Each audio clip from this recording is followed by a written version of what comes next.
What a wonderful ministration. Iṣẹ́ ìyanu, iṣẹ́ ìránṣẹ́ tó lágbára. Praise the Lord. Hallelujah.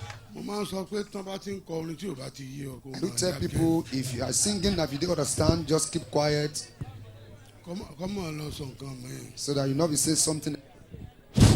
Fún àpẹẹrẹ, For instance, be thou exalted, exalted Emmanuel. Tó o bá mọ̀ wí dákẹ́. Kọ́mọ̀ lọ sọ pé be thou exhausted, exhausted. Pé o fẹ́ kọ́lọ́wọ́ ẹ̀ kán exhaust gbòǹtọ́ lọ́n bá jẹ́. Tó o bá ti gbé èbó. if you don't Ó rọra dákẹ́ láàrin understand yẹn. what they are singing, just keep quiet.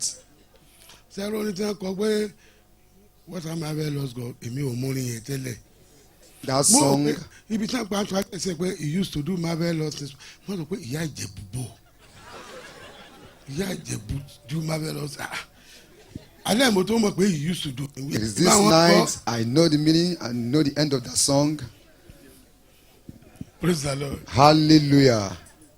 Ẹnìkan òun náà ti máa ń gbọ́ bí wọ́n ṣe máa ń wí fún bàbá ẹ̀pẹ̀lẹ́ sà bless you. Amen.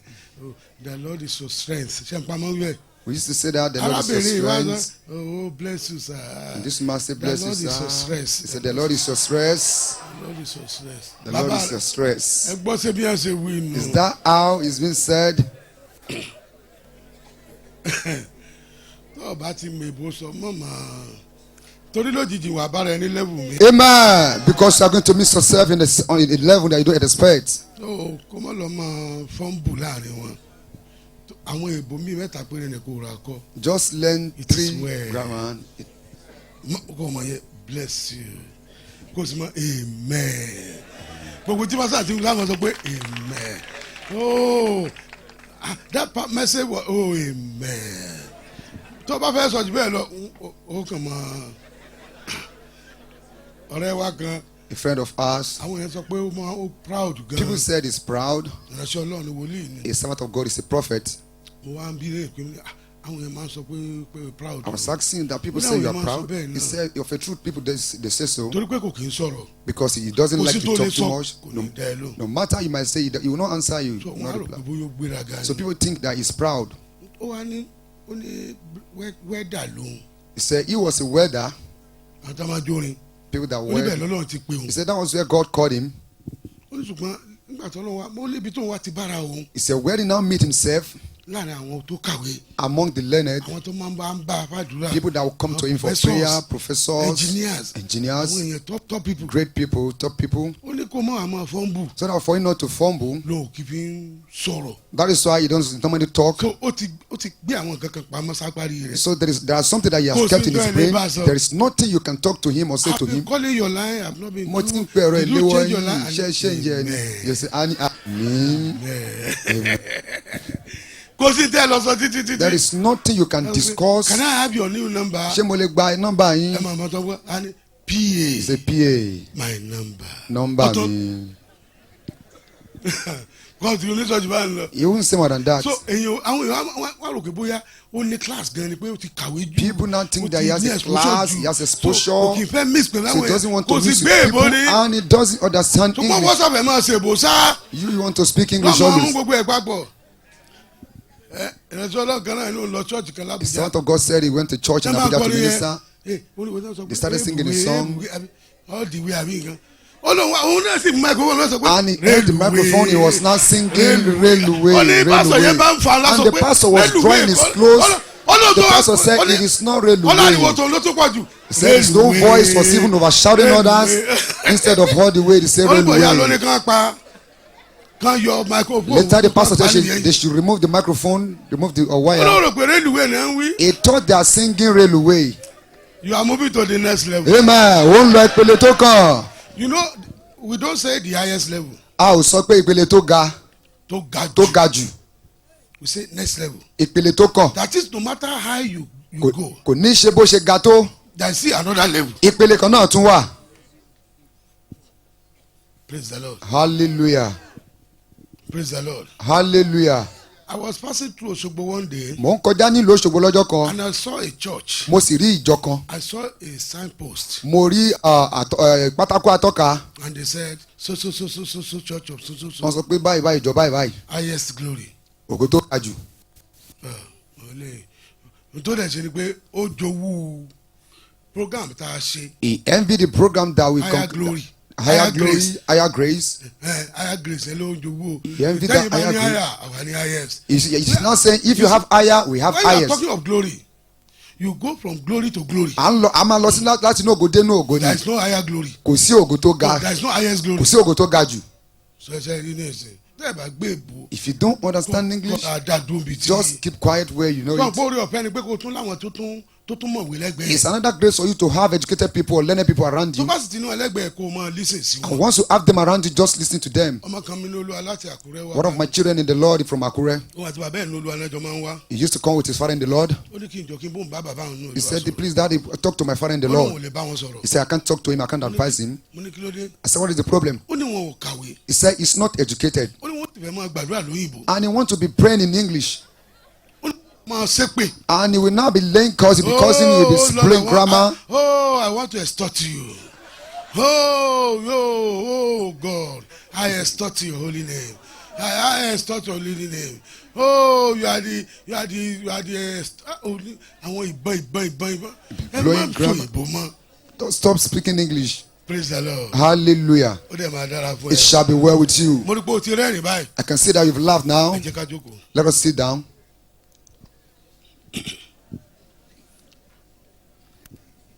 There is a ministry, a mission, Ìran kan wà, a church of God. ìjọ Ọlọ́run. You don't graduate. Kì í kẹ́kọ̀ọ́ parí. And they has the GO.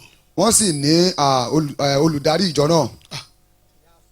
Ok, wọ́n béèrè lọ́wọ́ olùdarí ìjọ. Why don't we graduate in this school? Kí ló dé tá a kì í kàwé parí nínú ìjọ nínú You don't iléèwé? graduate as a disciple. O kì í lè kàwé parí gẹ́gẹ́ bí ọmọlẹ́yìn. We will continue to learn. A ó máa kọ́ ni títí tá a ó fi kú. So will you now permit us during this program to correct ourselves? Ǹjẹ́ ó fàyè gbà wá kí a gbára wa níyànjú? Kí a tọ́ra wa sọ́nà? When somebody says something that is not the way it was or it is, do we permit us to say, oh, that thing you said is not correct? Téèyàn kan bá sọ nǹkan tí ò yẹ tó lọ́nà tó fi tó sọ tí ò yẹ kó sọ bẹ́ẹ̀, ǹjẹ́ ẹ gbà á láàyè láti sọ pé ká gbára wa ní ká tọ́ra wa sọ́nà? That's the question. Ìbéèrè lélẹ́yìí. So I won't correct us. So let us go to another thing. Ẹ jẹ́ ká lọ sí abala mìíràn. Torí mi fẹ́ offend àwọn èèyàn. Because I don't want to offend people.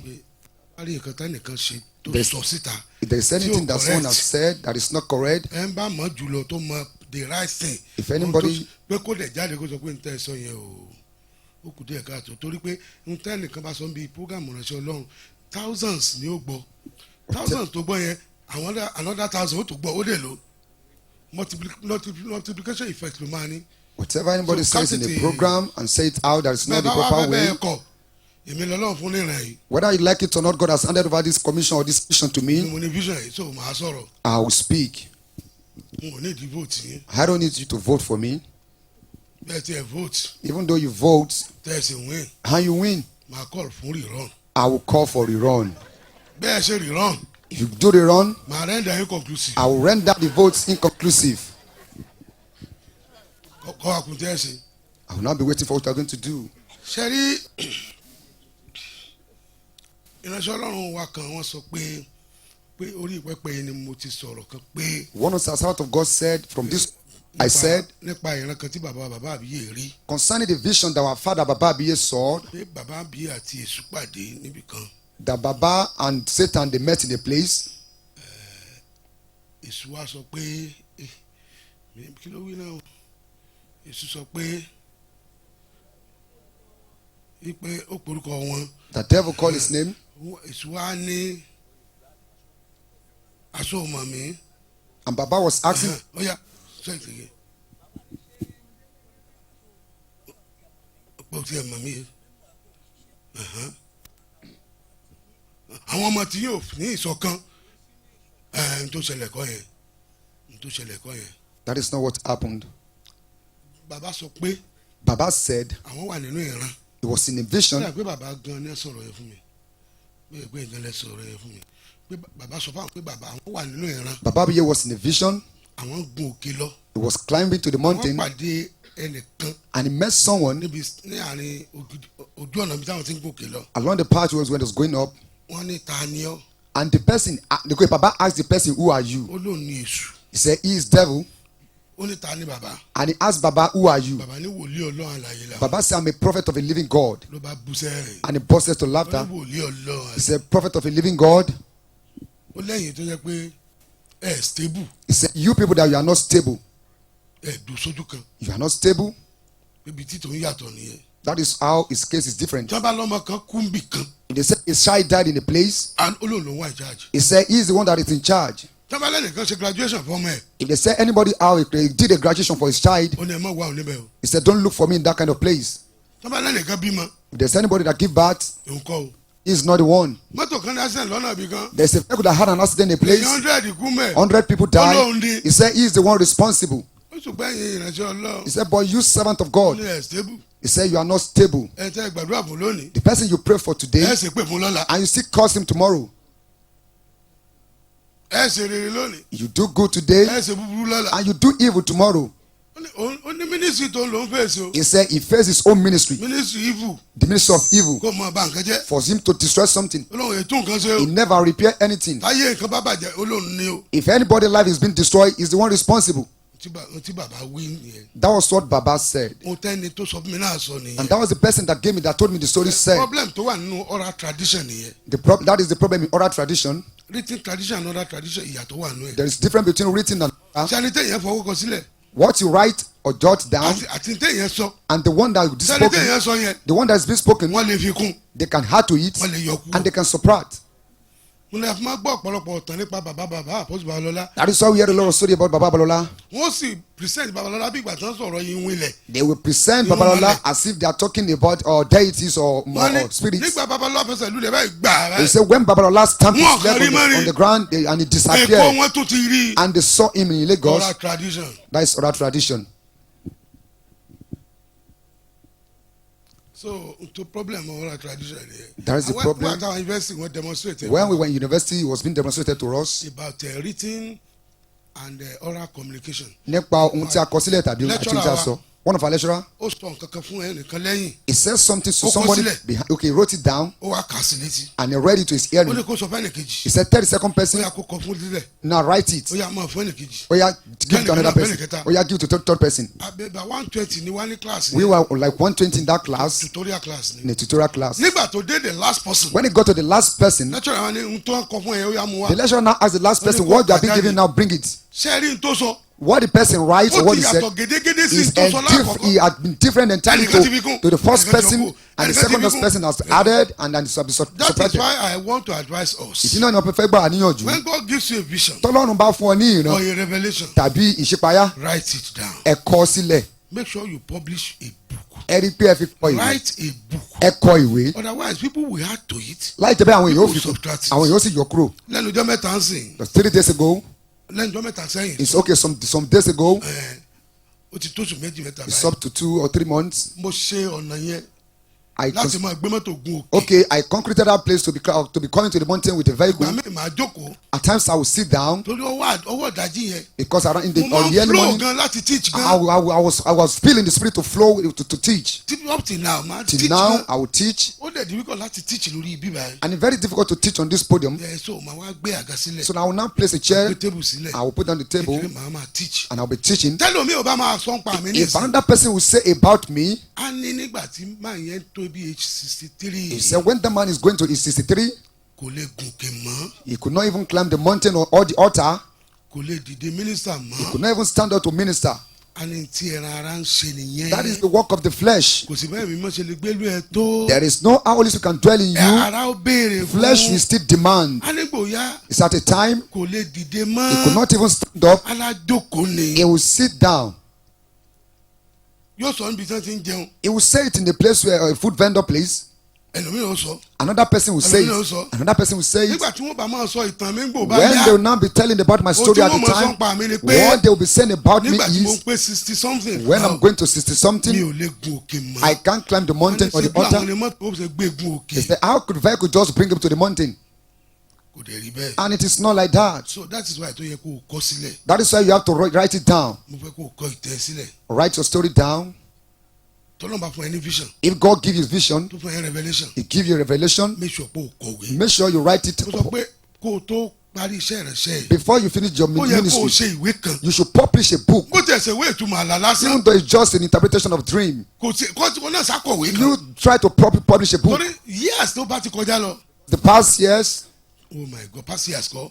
Years okay, after your departure, wọ́n á máa rí ìwé yẹn kà. they will see the book to read. Wọ́n à ní lè lọ ọ̀rọ̀ rẹ. They will not be able to twist your words, Wọ́n à sì ní lè fi kún tó wí. and they will not be able to add to what you have not said. Ẹnìkan ní Someone said, Babalọ́lá fẹsẹ̀ jinlẹ̀ báyìí. Babalola stamped leg on the Wọ́n dẹ̀ floor, lọ ṣèpàdé lẹ́kọ̀ọ́ ni. and they went to deep meet in Lagos. Babalọ́lá ti dẹ́kọ̀ọ́. And Babalola has got into Àwọn Lagos. tí ò tí ń tẹ̀ àwọn sì ń wọkọ̀. And people that are still board in the car. Wọ́n jókòó ẹnìkan sọ pé I sat down and someone said, níjọ́ kan Babalọ́lá ń lọ síbi kan. one day Babalola was going to a place, Mọ́tò ń bọ̀ lápá ọ̀tún. and vehicle was coming from the right and the Ló bá left, dúró sójú títì. and he stand on Ó the ní road. ìwọ tó àpá bí dúró. He said, you vehicle from this side Wọ́n stay, mọ́tò dúró. and you this one stay. Mọ́tò yóò lè ṣẹ́ mọ́. And that vehicle could not Àwọn work. àtúbò ha. And Baba said, ha. Kò dé rí And bẹ́ẹ̀. it wasn't so. So àwọn nǹkan wọ̀nyí. All these things, Bẹ́ẹ̀ bí bàbá wa Oyèbánjí ṣe sọ lọ́sàn-án. as our father Oyebanji said in the Ohun tá a afternoon, lè sọ nínú Bíbélì pọ̀ gan-an. what we can say in the Bible, there's so much, numerous, there's so many. So ohun tá a bá mọ̀. What pọ̀. we don't know. Ẹ má jẹ́ ká máa sọ. Ṣé àpé mi sì wà láyé báyìí? I'm still alive now. Mo lè correct táwọn èèyàn bá sọ pé mo wí tí mi ì wí. I can correct things that people said I said and I did not say.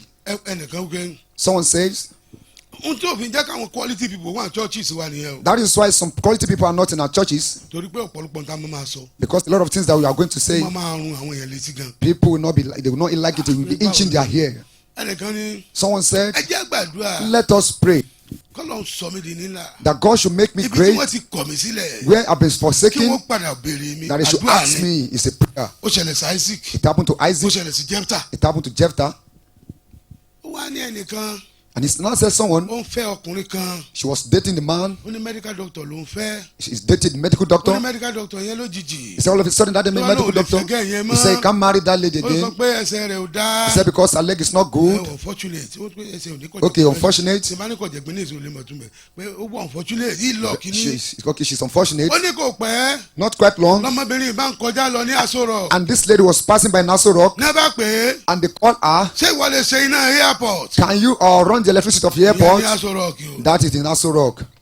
Ló bá lóun lè ṣe. And she said, yes, I can do Wọ́n it. kọ́kọ́ fún 500,000 náà. They first of all gave her 500,000 in those days. 100 million nísìn. Let's talk about 100 million now. Ó ní bí wọ́n ṣe fún un. So as they gave it to Ó kọ́kọ́ her, lọ ra pathfinder kan náà. she go and buy a Àwọn pathfinder, èèyàn náà ń ṣẹ̀ṣẹ̀ mọ́lẹ̀. and just want to say, Ṣé rí gbogbo àwọn yẹn? all those Tó ń things sọ yẹn. that we are saying, Nígbà tí ìjọba sì wà níbí àwọn aláta. when the church is just like people that said pepper, people that said salt, Wọ́n kó àwọn abirùn wá sọ́dọ̀ ẹ̀. when the night was falling down, they brought some diseased people, a lot of their diseases, infirmity, and they went back home with joy. Àwọn yẹn ó sì máa wá.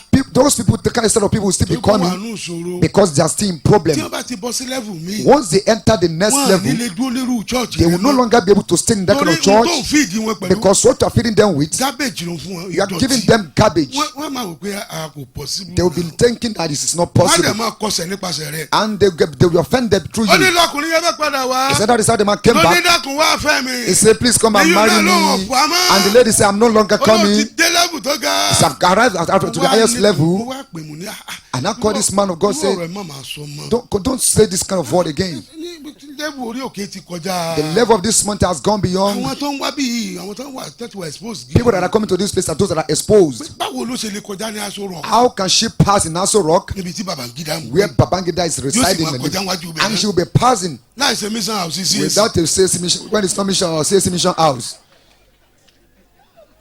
tó jẹ́ pọ̀ kàn lè wọ mission house. I just enter into the mission house. Pastor. Please, I want to see pastor. Àwọn náà wọ́n àmẹ́ o. That is him. Ó sì kúnlẹ̀. Ẹgbẹ́ And she náà. kneel down and say, Daddy, pray for me. ẹnìkan ṣe fíìmù kan Someone acted a movie. ó ní orí bíṣọ̀bù He tied it head of the bishop.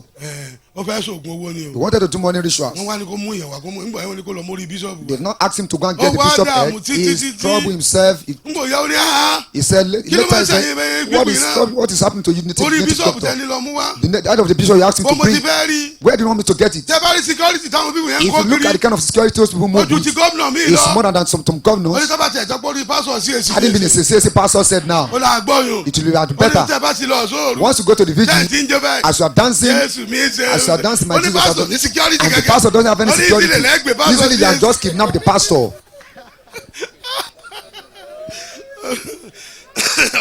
ọmọ Adékọ́lá mi rẹ̀ sórí You see, ibi tá à ń lọ láàárọ̀ lágbára where we are going, this is so powerful. ṣe àwọn nǹkan tó bá mọ̀ pé kò mọ̀mọ́ sọmọ́ Things that you know is mo not ti kó lórí proper, ti don't say it. prophet yẹn o kì í sọ ní mo báyìí báyìí o I'm not talking about that prophet now. tí ọ̀pọ̀ tí ìjọ wa Most of the churches àti àwa gan and we tó jẹ́ ourselves, pé level tá a wà ní jọ́sìn náà la ṣe wà jí sí that the level we were then, that is, we are seeing the same sẹ́ni tó level. kún máa ń jà yàn If someone is being ravaged with battle, tó bá ti ṣàìsàn once you sick, wọ́n tún àṣì once you are sick, ìbò ló lọ where will you go to? ọsítù tó lọ yẹn That hospital you sọ go fẹ́ mọ̀ to. bóyá dókítà yẹn ó dírẹ̀sì dáadáa Do you want to know maybe the doctor is properly dressed? yóò fẹ́ mọ̀ o You don't want to know. kó sàtìkún lábẹ́rẹ́ Just for him to inject káre ó you, yá ni for you to get káre healed. bá yá sọ́ọ̀tún padà lọ Once you are healed, will you go back to the kò hospital? tọ́pọ̀lọpọ̀ bí mo wá sọ́ọ̀tún wa tẹ̀ ìpadà wa mọ́ mi That is why a lot of people, they come to our church and they will never come back. nígbà bá ní sọ̀rọ̀ wọn á wá When they have problem, they will come. tó tún yẹn bá ṣẹ́ And when the battle is bẹ́ẹ̀ over, wọ́n wá discover level wọn they will not discover their level, mi ò belong síbi that they don't belong to this kind of level. wọ́n wà lọ ṣọ́ọ̀ṣì mi They will go to another church níbi ẹ̀ tí mi sáwúrò where they are shaking tambourine. ìtàbọ̀lẹ̀ lọ́gbẹ̀ẹ́ wọn à ní wá sọ́dọ̀ yẹn They will not come to your church. wọ́n ní máa yẹn They will say that man. wọ́n gbàdúrà fáwọn èèyàn They say we wọ́n pray bá for ṣe wọn people. ìpadà wá mọ́ The people we will pray for and they will never come back again after the bí battle wọn is náà over. ṣe ṣọ́ọ̀ṣì rẹ wọn lè wá bí And they will you the way you people to pretend you're sure, they will never come back again. ẹnìkan Someone, mo ń wo pépà nínú mọ́tò ní I was checking the paper inside the vehicle. 12 Ogoni 12 Ogoni. executed Ogoni méjìlá wọ́n pa wọ́n. wọ́n wò báyìí ìkẹyìn wá bí orí ẹ̀ lẹ́rù pé kí ni ẹ wí ná And the second person said, what did they say? wọ́n ní wọ́n ṣe ní gbọ́n He said, why would they kill them? kéèyàn máa ṣògbó ni For someone to be an occultic man, bọ́pọ̀lọpọ̀ àwa bá sọ̀ sí rí nu that is how some Well, pastors correct, are. We are not current. àwọn kẹsàrò wíwà tán wà ní Ògoni kíní kan àwọn yẹn náà bá Kensaro wí o Iwa, those are the people Ogoni, are only talking about. Ogoni ni. And the person now say Ogboni instead of Ogoni. tó bá sọ̀rọ̀ òyìn ní ṣọ́ọ̀ṣì If you say that kind of thing in the church, táwọn doctors wà where we have doctors, ti engineers wà where we have engineers, tí professors wà where we have tí professors, lawyers where wà we have lawyers, wọ́n ní I don't belong here. anya mi ò yẹ mi ò tiẹ̀ wà fún kì ibi í ṣe rárá. gbogbo àwọn tó ń wá ṣọ́ọ̀ṣì lọ jẹ́ pé àwọn tó gun jà It is ogun not mọ́sùlùmí o. everybody that come to the church that have been ravaged with battle. Praise the Lord. Hallelujah. tó jẹ́ pé kọ́ bá wà náà àti bàbà That wọ́n one, kan yìí mọ̀ wọ́n if you dùn are bẹ́ẹ̀ under the tents, láyé ìgbà kan in sometimes ago, some years, mission mo gbé I live Wọ́n in ní this ẹ mission gbàdúrà. house. They will say pray. àwọn bàbá wo ibà jí sọ lọ́sàn pé màmá tó ń tọ́jú gbogbo wa ń gbà yẹn Baba Ibanji said the mother, promise ni that mother that was cooking for us, tó ń jẹ́ ò bá said, ti sí ilé if there is no food or food stuff in the house, á declare àwẹ̀ she will declare fasting. ẹ gbàwẹ̀ lọ́la You are going to fast tomorrow. tábà sì ti parí kó sọ́ọ̀sì á tún bọ́nú ilé báyìí As you have finished the church, when you á get bẹ̀rẹ̀ to, àdúrà ni we are going to start prayer. á ẹ̀ ní bírèkì You are not going to break àbí tẹ́ ẹ bá sàsọtẹ́lẹ̀ until you prophesy. á máa gbàdúrà sáásá We continue praying Holy Spirit. nígbà tí ìyà ìpọ̀ And when this suffering is too much, làwọn méjì inú àwọn àbúrò wa two people out of our younger ones, náà bá kọ́ra wọn they collided together. ìwọ máa fèdè fọ̀ You speak in tongues, ẹ̀mí ọmọ túmẹ̀ I will interpret. ògùn tí ìpọ́njú ń wá ní tí kọ́ọ̀sì nu o That is what poverty or affliction causes. ìpọ́njú àwọn kọ́yìn lọ́gbọ́n burúkú Poverty can teach someone in Àwọn àbúrò wa economies, yẹn. and those are younger nǹkan bá ones. ní ó máa kàtà kó One will now start speaking in tongues. ẹ gbọ́ ọ̀rọ̀ ìlú Listen wa. to the word of me, God. bọ̀dá tì mọ́ Brother èmi tì mọ́ Timo, wo that is me. ẹ sì tún nà mí ní skul lónìí And you beat me today in school. kàtà ìkejì náà túmọ̀ ẹ̀ And the other one will interpret the tongues. ẹ wá skul lónìí You did not come to school ẹ ń gbá today. bọ́ọ̀lù káàkiri You are playing football all about. yàrá yín yàrá ẹsẹ̀ Your room is a room of sin. ni màmá ọba sọ pé And my mother will say, ẹ ká hallelujah o shout on hallelujah. ṣe rí ní ìsìn Can you see àwọn now? ọmọ ẹnu yín The children that Your gave younger back ones, to àwọn the younger náà gbèdè ones, fún yín. they are the one that is speaking in Náà tongues, sàsọtẹ́lẹ̀ yìí o. they're prophesying, lábàá lọ jẹun. and we go and eat. That was how the fasting and the prayer will come to an end. àṣepọ̀jù ló jẹ́ kí màmá ọmọ declare He àwẹ̀. never knew that because of poverty or affliction that makes the Torí mother to ìgbà mi- declare fasting. ìgbà mi àlè tó 30. At times it might be up to 30. ọmọ tí bàbá ò mọ̀ rí. People that Baba did not know. gbogbo wọn náà jọ ọmọ bàbá mi yìí They nìyẹn. became Baba's children. that's how díẹ̀ nìyẹn. That is the reason wọ́n fi ń yan àwẹ̀. that they give us fasting. praise God. Hallelujah.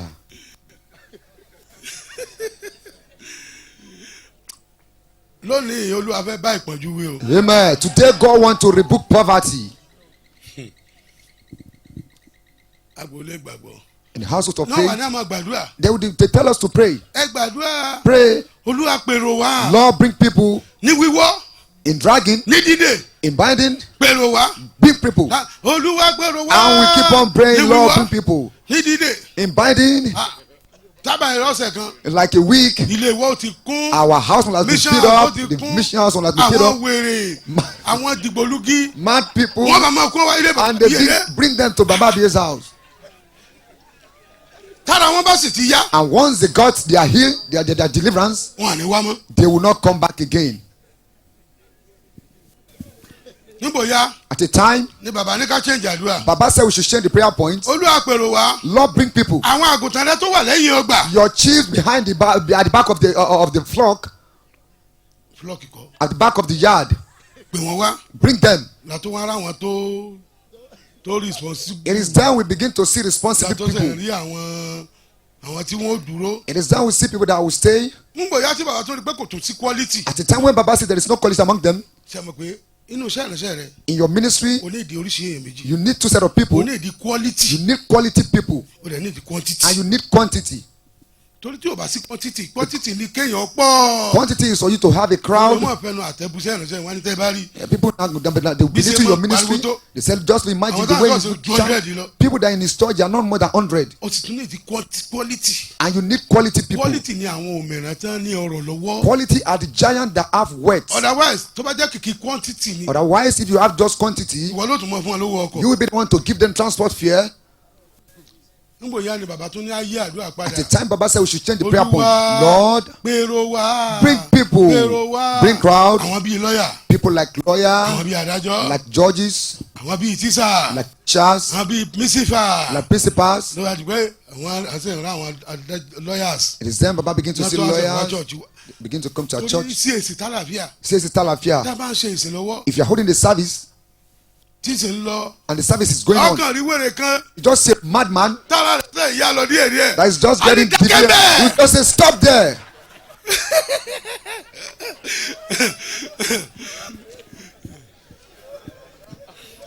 ìjọ kan tí ìyàwó mi One day my wife, girlfriend mi nígbà yẹn ó bá wá kí mi it was pé my girlfriend then, he came to greet me. ó wá ń wẹ̀ She was Ní bathing, she balùwẹ̀ was sá. bathing in the bedroom. ó wá sa aṣọ sí wèrè lọ káàsù ẹ̀ lọ. She hung Lọ́ba her dọ̀rọ̀ clothes ẹ̀bẹ̀. and the madman Ẹ dákun. removed her clothes and she started begging the madman. ayé ti yàtọ̀ sí gbogbo yẹn ní The ìsìn. life has changed now. otherwise ebi ni ó pa ìkùnú If not, someone will just die of hunger in ministry. èèyàn kàn jẹ́ kìkì ẹ̀bùn You àti just be gifted àtagbára ni. and with power, ṣùgbọ́n ìpọ́njú máa wà ní ayé. but there will be poverty in that kind of person's life. ibi tá à ń lọ nìyẹn. That is where we are going. sáà lè gbàdúrà. Are we going to pray? but now ṣùgbọ́n báyìí, ẹ jẹ́ àwọn nǹkan kan nínú bíbélì. let us check something in the Bible. gbàngbé báìbù mi. báìbù kọ́ yẹn ipad ní kò gbàngbé. 1 Corinthians chapter 12 The book of 1 Corinthians chapter 12, from verse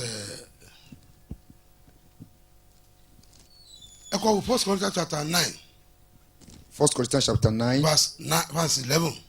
verse 11. If we have sown spiritual things among you, is it too much if we reap material things from you? If we have sown spiritual things among you, is it too much if we reap material things from you? Tí ìtumọ̀ ẹni pé tí àwa bá ti ń gbààwẹ̀ That means to say, if you have been fasting, tá à sùn that we did not sleep, tá à wo You not even sleep at all. ká No sì rest. ń lo ẹ̀bùn wa fún yín. And we are using our gift for you. tó sì wàá pọ̀ jù fẹ́yìn Is it náà too much for you láti máa fún wa ní ìta nílò. to give us the thing needed tó sì nígbà báwa bá ń gbàdúrà fún yín when we are praying for you tíṣẹ́ yín ń tẹ̀síwájú. and your work is progressing and your job is going and you are buying Then cars, kọ́lé. you are building tó houses? sì wàá pọ̀ jù fẹ́yìn Is it too náà much for you kẹrò pé kò yẹ kí pásítọ̀ máa gun mọ́sáìkì that you think káàkiri. you know that it's not worthy for pastor to be riding on a motorcycle? so tá a bá ń pèrè tá a bá ń gbàdúrà pé If you are praying that iṣẹ́ ìránṣẹ́ mi yìí that my ministry, jẹ́ ó lérè let it be profitable, jẹ́ ó pé mi let it be profitable, kò wrong. it's not wrong. ìgbà mi máa minister 6 hours mo ti minister 6 hours I've ministered for 6 hours. mo bẹ̀rẹ̀ láago 6. I started 6 o'clock in the morning mo sì parí bí aago bíi 10. and I finished like around 10. ó tún bẹ́ẹ̀ lọ. It's more than that. ṣé lẹ́yìn ìyẹn After that, ó tún yẹ kí n máa fọwọ́ méjèèjì dọ́kadà dúró. should I be stopping by man with my 2 friends that I'm going to junction? ara àwọn kan tá a fẹ́ béèrè láàárọ̀ yìí ni. Those are one of those things that I want to ask this ó morning. náà sọ mi pé obìnrin kan wà níbí. The Lord told me that there's someone here, a woman, ọkọ rẹ̀ ní owó gan your husband is rich, ṣùgbọ́n kò yọ lára ẹ̀. but it did not manifest or appear in your body, body in your life. so o gbọ́dọ̀ gbàdúrà láàárọ̀ yìí You must pray this morning. torí tí Ọlọ́run bùkún fún ọkọ ẹ̀ Because if God bless your husband, ó bless ẹ̀ nítorí ìwọ náà ni. God bless your husband through you, because of you. ẹnìkan Someone, ó wá bá mi he came to me, ọkọ ẹ̀ her ó husband ra mọ́tò tuntun 12 bought brand new 12 vehicles that are brand new cars car, ó dẹ̀ gbé sílé ọ̀rẹ́ ẹ̀ and he kept those vehicles in his friend's ó gbé sí place. yáàdì ọ̀rẹ́ ẹ̀ He kept it in his friend's yard, ó dẹ̀ níyàwó 4 àtààbọ̀ and that man has 4 wives and a half. kò sílẹ̀ ìwé rẹ̀ kankan tó ní mọ́tò Yet none of his wife has car. wọ́n fẹsẹ̀ rìn ni. They just go all about without car. it is not normal. Kò yẹ kó rí bẹ́ẹ̀. àwọn kankan wà tí ò yẹ ká gba kámú rẹ̀. There are some things that we must not take to faith. 1 Corinthians chapter kí mo wí lẹ́ẹ̀kan yẹn 12 from verse 4 ló ti wà bẹ̀tẹ̀ bá kàdé verse 7 If you read to verse 7 of that chapter, ṣe ti ń ka ni ẹ dá mi ló ẹ dá sẹ́lẹ̀ ni 1 Corinthians chapter 12 ẹ from má verse strike 7. ẹ má strike bóyá ẹ fẹ́ kí n kà bóyá ẹ ṣú ọ̀pọ̀ bóyá a ní dá yín lóhùn torí ẹ ló máa kó ṣùgbọ́n kankan kọ́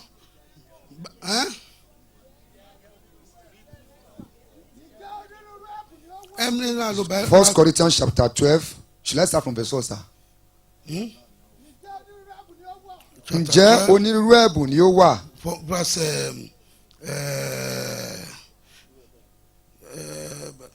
Verse 4. Now there are diversities of gifts, but the same Spirit.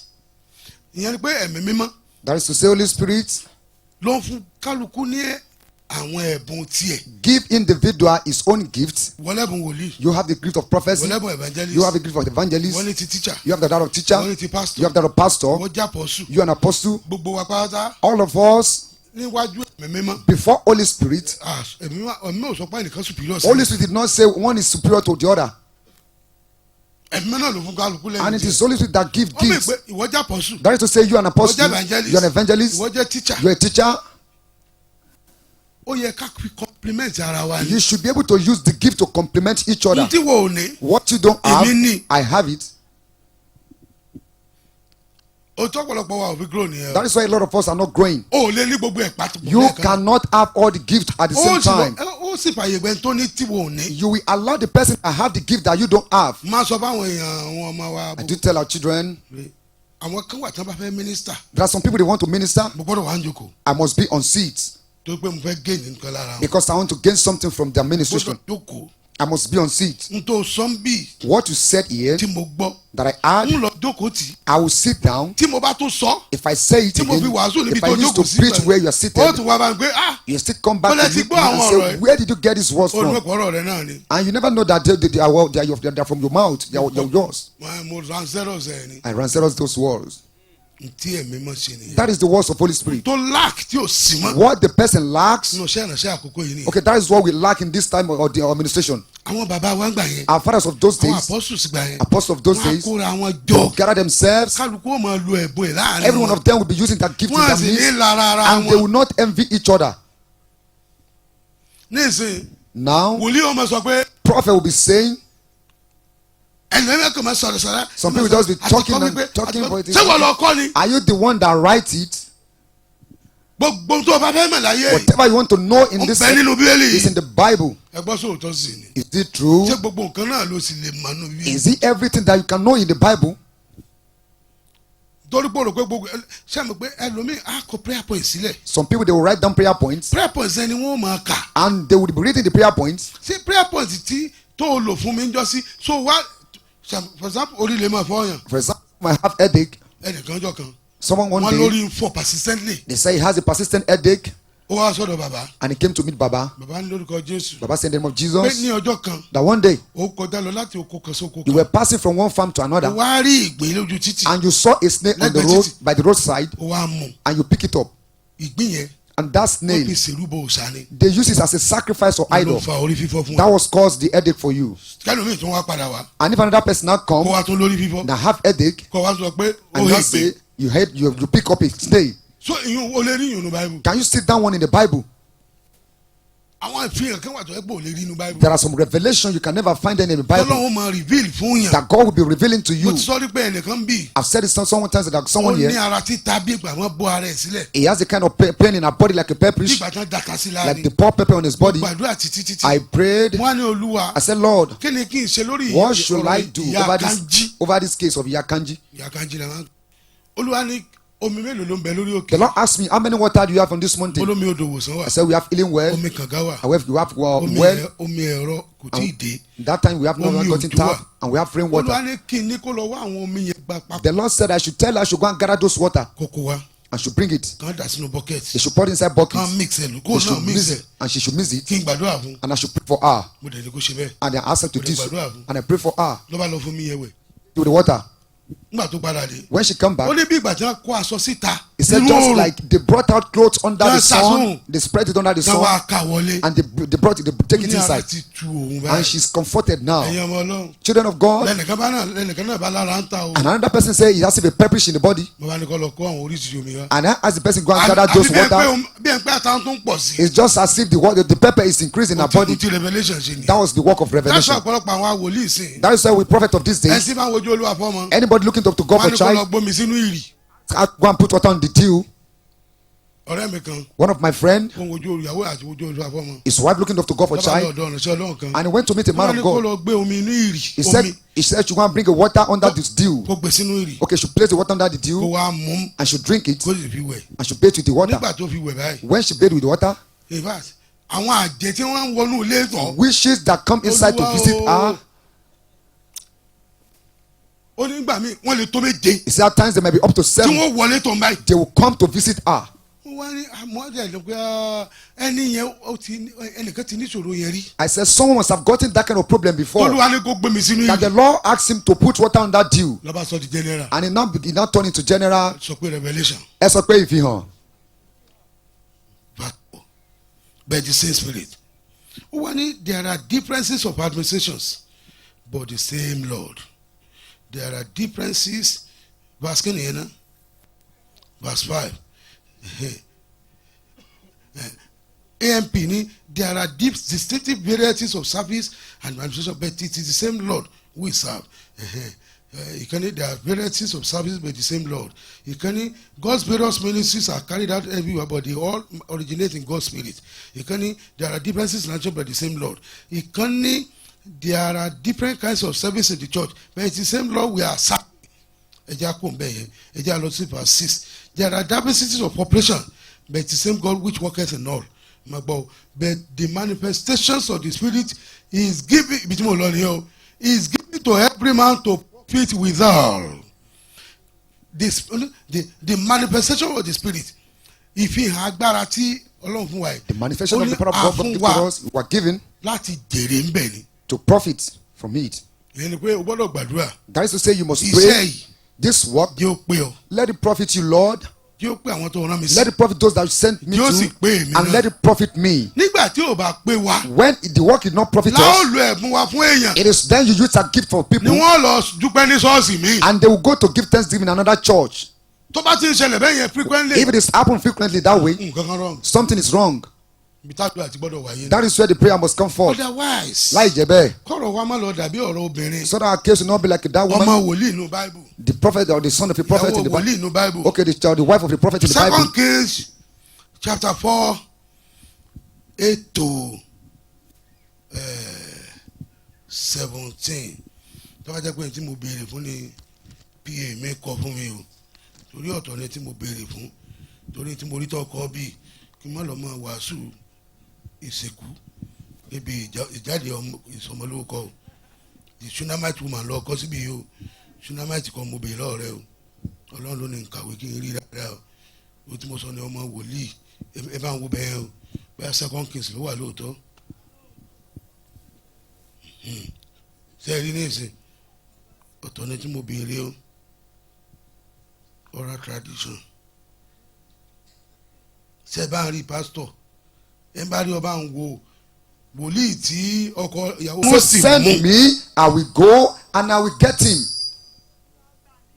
ní Ghana In Ghana, ọkùnrin kan wà there was a man, oníròyìn ni he's a newscaster, journalist ni because he's a journalist, orí ẹ̀ ti pé jù very ó kó intelligent. àwọn ọ̀rẹ́ rẹ̀ jọ He gathered his wọ́n friends dẹ̀ bẹ̀rẹ̀ magazine kan and they started a ní magazine. ìdá magazine I will yẹn not mention the name of the orí magazine. rẹ̀ ti pé jù Very ó intelligent, ti gbóná jù very brilliant. investigative journalism ẹ̀ gbóná His gan investigation journalist is very máa ń gbójú powerful. ọjọ́ kan Time, àṣẹ wọn ń wá they will be looking yóò for mọ̀ pé him.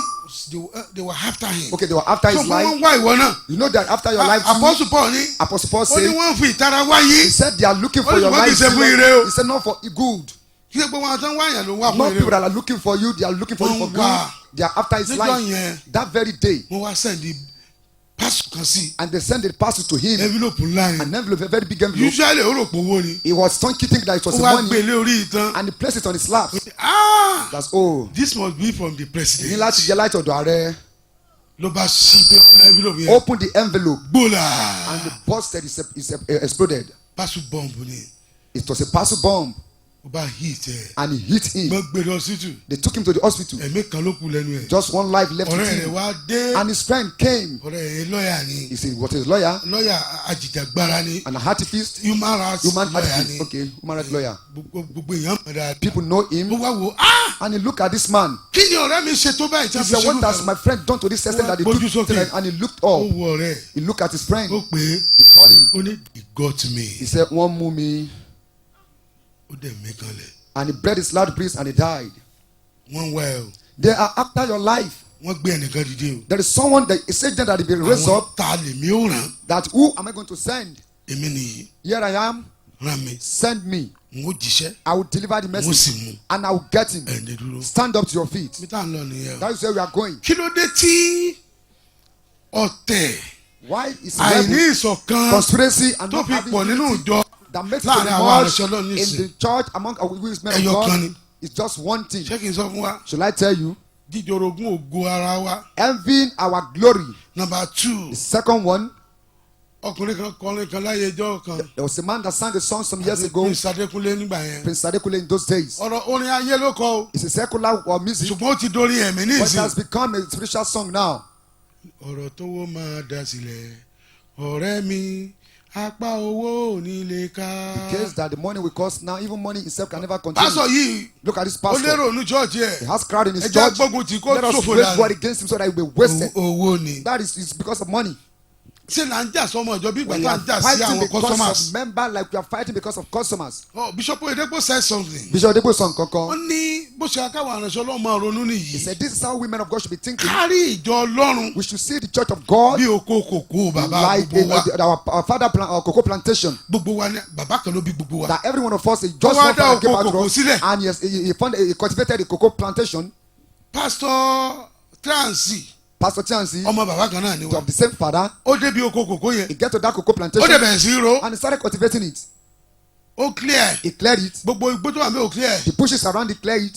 Pastor Tunde náà kọjá. Pastor today is passing Ó náà by clear. and he cleared the Ó ní bushes. sọ yẹ ká máa bínú síra So wa. why should we be getting angry Pé against à one ń tún another? kókó bàbá wa That we sí. are addressing our father's farm. A ò ríṣẹ́ ìrìnsẹ́ bẹ́ẹ̀ mọ́. We don't see ministry in that kind of manner. Business ni. We have now seen as a business.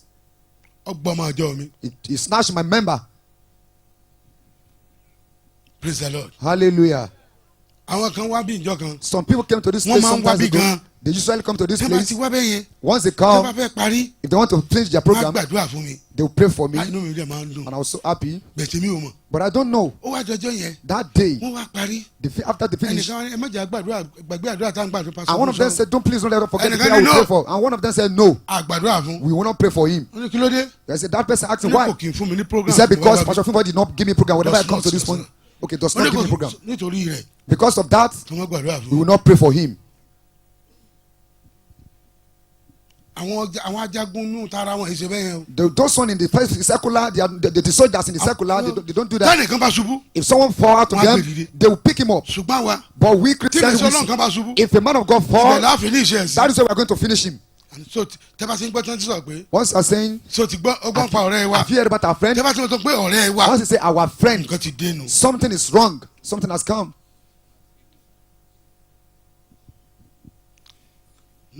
2006 Year 2006, tí mo ní ìdojúkọ when I had a challenge, tí mo kú I died, tọ́lọ́run sì jí mi. and God revived me. Nígbà táwọn àdúrà yẹn pọ̀ táwọn yẹn ń gbàdúrà fún mi. When the prayer was so much that people were praying for me, Ìránṣẹ́ Ọlọ́run kan nílùú kan. one servant of God in a Ó particular mínísítà town, lọ́wọ́ ní church ẹ̀. he was ministering in the church. Ẹ jẹ́ dìde dúró. He said, let us stand A ó up. gbàdúrà báyìí. We are going to pray. Ọ̀rọ̀ Ọlọ́run tá ó kà. The word of God we are going to read. Ó ní òjijì lọ́lọ́run sí He ojú said, òun. suddenly God opened his eyes, Lòun sì rí àwọn ìránṣẹ́ Ọlọ́run. and he saw some men of God. Wọ́n gbé bíbélì lọ́wọ́. They carried About Bible, 7 of them. that would be major, Wọ́n sì fi korí ara wọn. and they used the Bible to touch one another. Okay, to touch their head. Okay, they used it to contact each other, Wọ́n sì ń pariwo. and they were shouting. Wọ́n ń dákọ̀ ọmọ wọn. They were mentioning Bẹ́ẹ̀ sí their ẹ̀mí rẹ̀ ò children. tí ì tó jáde That ní. is your life not even ready to live? Jáde. Your life you live now, your spirit should live. Ní orúkọ In the name of who? dákọ̀ Jésù. In the name of The Jesus. same orúkọ Jésù tí wọ́n ní kẹ́mi èso jáde. In the name of Jesus that he cast out Náà demon, náà tún sọ wípé kí And ẹ̀mí the same èmi name. gangan that my spirit, my life, pé kó tún jáde. that should go out. Kí ni wọ́n fẹ́ achieve mi? What will be the achievement? Ìránṣẹ́ Ọlọ́run. A servant of God. Gbogbo rẹ̀ o. All Owó ni. is because of money.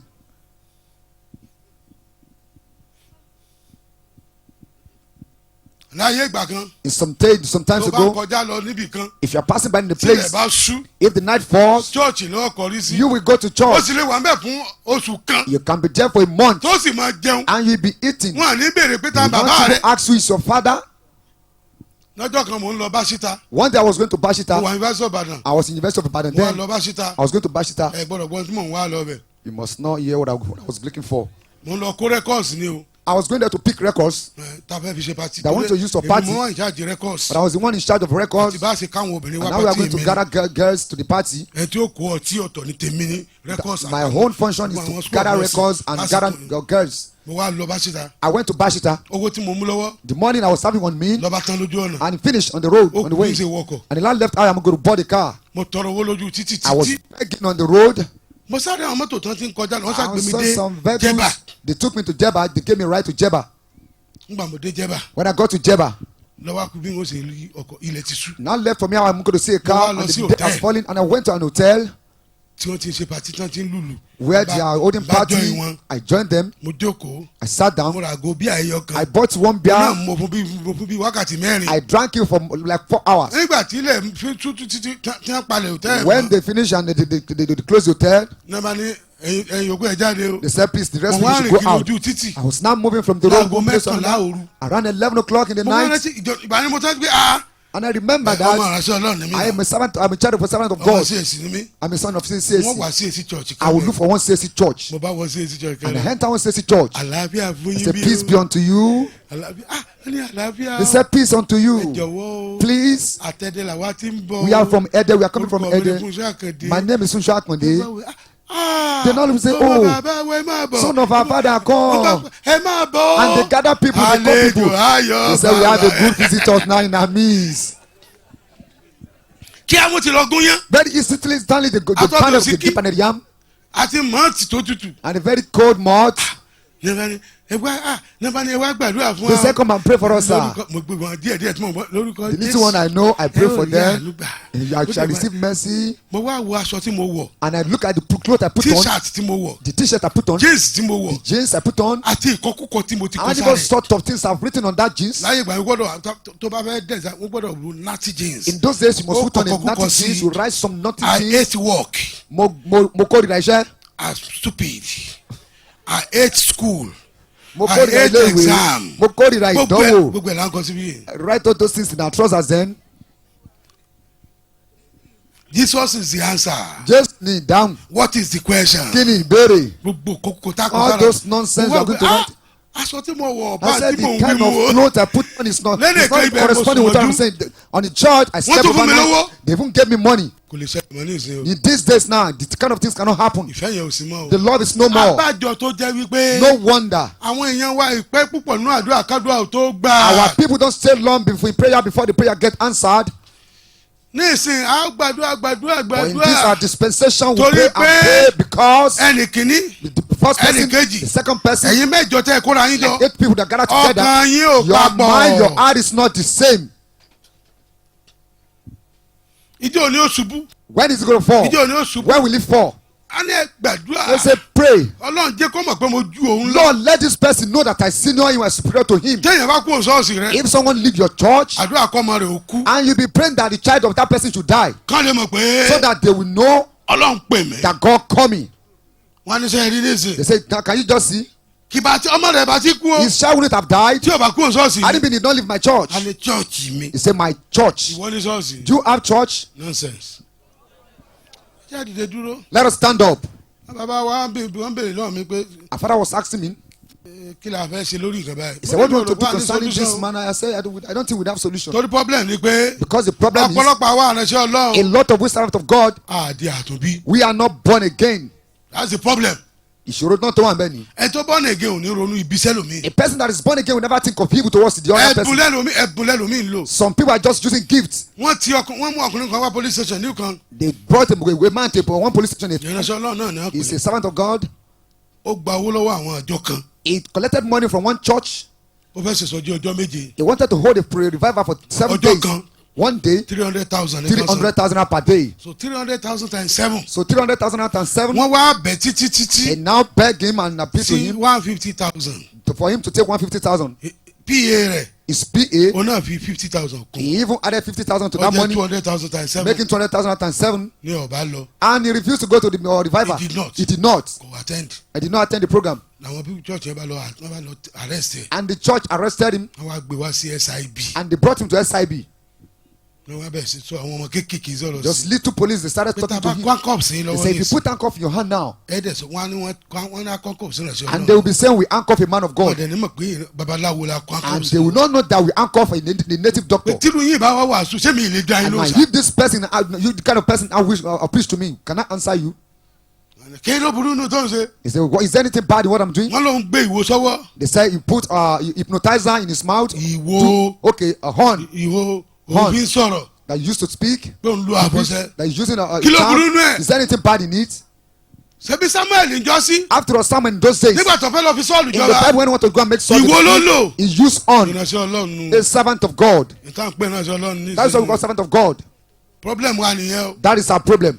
ọ̀pọ̀lọpọ̀ wa A lot of us, born again o. we are not born again. tábà sì ní kó fàyè fún Jésù And ní if they ask you to give your life to Christ now, you will not that's why comply. pé bẹ́ẹ̀ni sọ pé The Bible says, ní ọjọ́ náà in that day, ẹkún cry, àti ìpayín kéke weeping and gnashing of teeth yóò ṣẹlẹ̀ lọ́jọ́ náà. will happen on that day. wọ́n wá bèèrè Olúwa. I was asking the àwọn Lord, wo ni ó sun ẹkún. who are those that are going to cry? àwọn wo ni ó payín Who kéke. are those that are going to gnash their teeth? Olúwa sọ mi pé And the Lord told me, àwọn tí ò tiẹ̀ born again pẹ́ẹ́pẹ́. people that are not even born again àti at ò ní all, gbára pẹ́ẹ́pẹ́. people that have no wọ́n salvation, sunkún. they will cry. pé sóòótọ́ kìíní. So this thing is true. àwọn tí ó payín kéke. People that will gnash their teeth, àwọn tó jẹ́ pé ìránṣẹ́ Ọlọ́run ni wọ́n. those ones that are servants of tí wọ́n ti God, wàásù fáwọn èèyàn. they preach to people tí wọ́n wá débẹ̀. and they go to tí that wọ́n wá place rẹ̀ tí wọ́n wàásù fún. and they see the person they preach to tí wọ́n wá rí níjọba ọ̀run. and they saw him in tí wọ́n heaven wá wà nínú ọ̀run àpáàdé. and they are in earth wọ́n á empire. pa eyín kéke. They will gnash their Pé, teeth. "Ah! That oh, I almost made it. ó dẹ̀ kù díẹ̀ kí n ṣàṣeyọrí rẹ o. kò ní jẹ́ ìpín. It will not be your portion. Amen. number one àdúrà ni. That's the first prayer point. Olúwa tó ìpìlẹ̀ mi ṣe. Lord, renew my foundation, repair my Repair. foundation. tún ìpìlẹ̀ mi ṣe. Renew my foundation. tún ìpìlẹ̀ mi ṣe. Renew my foundation. tún ìpìlẹ̀ mi ṣe. Repair my foundation. mo sọ fẹ́ nìkan. I was telling someone, ó níyàwó. he has wife, ó tún wá kó obìnrin kiri. and he's still humanizing all about. ìyá rẹ̀ wá bá mi. And his mother came to pé meet kí me. wo tó ṣẹlẹ̀ sí That look at ọmọ. what is happening to my mo ní kò lè má child. ṣẹlẹ̀ sí. I said, it cannot tó pé happen bàbá to rẹ̀ him náà. because his ó father kó obìnrin jọ. was a womanizer. womanizer He gathered wives. polygamist. Okay, he's a polygamist. if you come from a polygamous home. Tó bá wá láti ilé olórogún, kíní yẹn á bẹ̀ wò bọ́ ẹyọ. that thing will visit you at a time. á bẹ̀ wò. It's going to visit wọ́n lò ní you. fàyè It gbà. is you that will not permit it. nínú kí kán má jẹ́ kí ìyàwó èèyàn tètè bímọ. Maybe they will not allow, either they will not allow someone wife to give birth on time, you have children. to have children. wọ́n lè make a barren. They might make the wife to be barren. Eventually, á fẹ́ ìyàwó mi. he will marry another wife. a ní circumstances He says the circumstances. ègún yẹn ló bẹ̀ wò. It was the cause that visited máa him. kan A man, ìrẹsì ọlọ́run ńlá a man of God, a great man of God, ìrẹsì ọlọ́run kan a ni. great man of God. ìyàwó ẹ̀ wá ní cancer. His wife has cancer, àdì. had ó cancer, wá wá. and she ó came, wá gbàdúrà títí títí. and we were praying, ó wá sọ̀rọ̀ kan. and she said ibẹ̀ something. ni mo ti mú prayer point That was what I jáde. picked the prayer sọ point. pé olúwa Say, Lord, tó bẹ́ẹ̀ ìpìlẹ̀ mi wò. repair my foundation, renew my tó ìpìlẹ̀ mi foundation, ṣe. repair my foundation. bójú ìbá rọ̀ If this rain is falling, á wà ní òjò yìí. we are going to be under the rain. báwa ṣe mọ wà ní ẹnu bójú ìrọ̀ àníkù ní òjò yìí. If the rain is falling, you are not going ìyẹn to. lọ gan lọ́lọ́run fi mọ̀ pa serious. That is why we make God to know that we are serious. ó ní dádì. He said, Daddy, ó ní gbogbo àwọn ọmọ bàbá òun.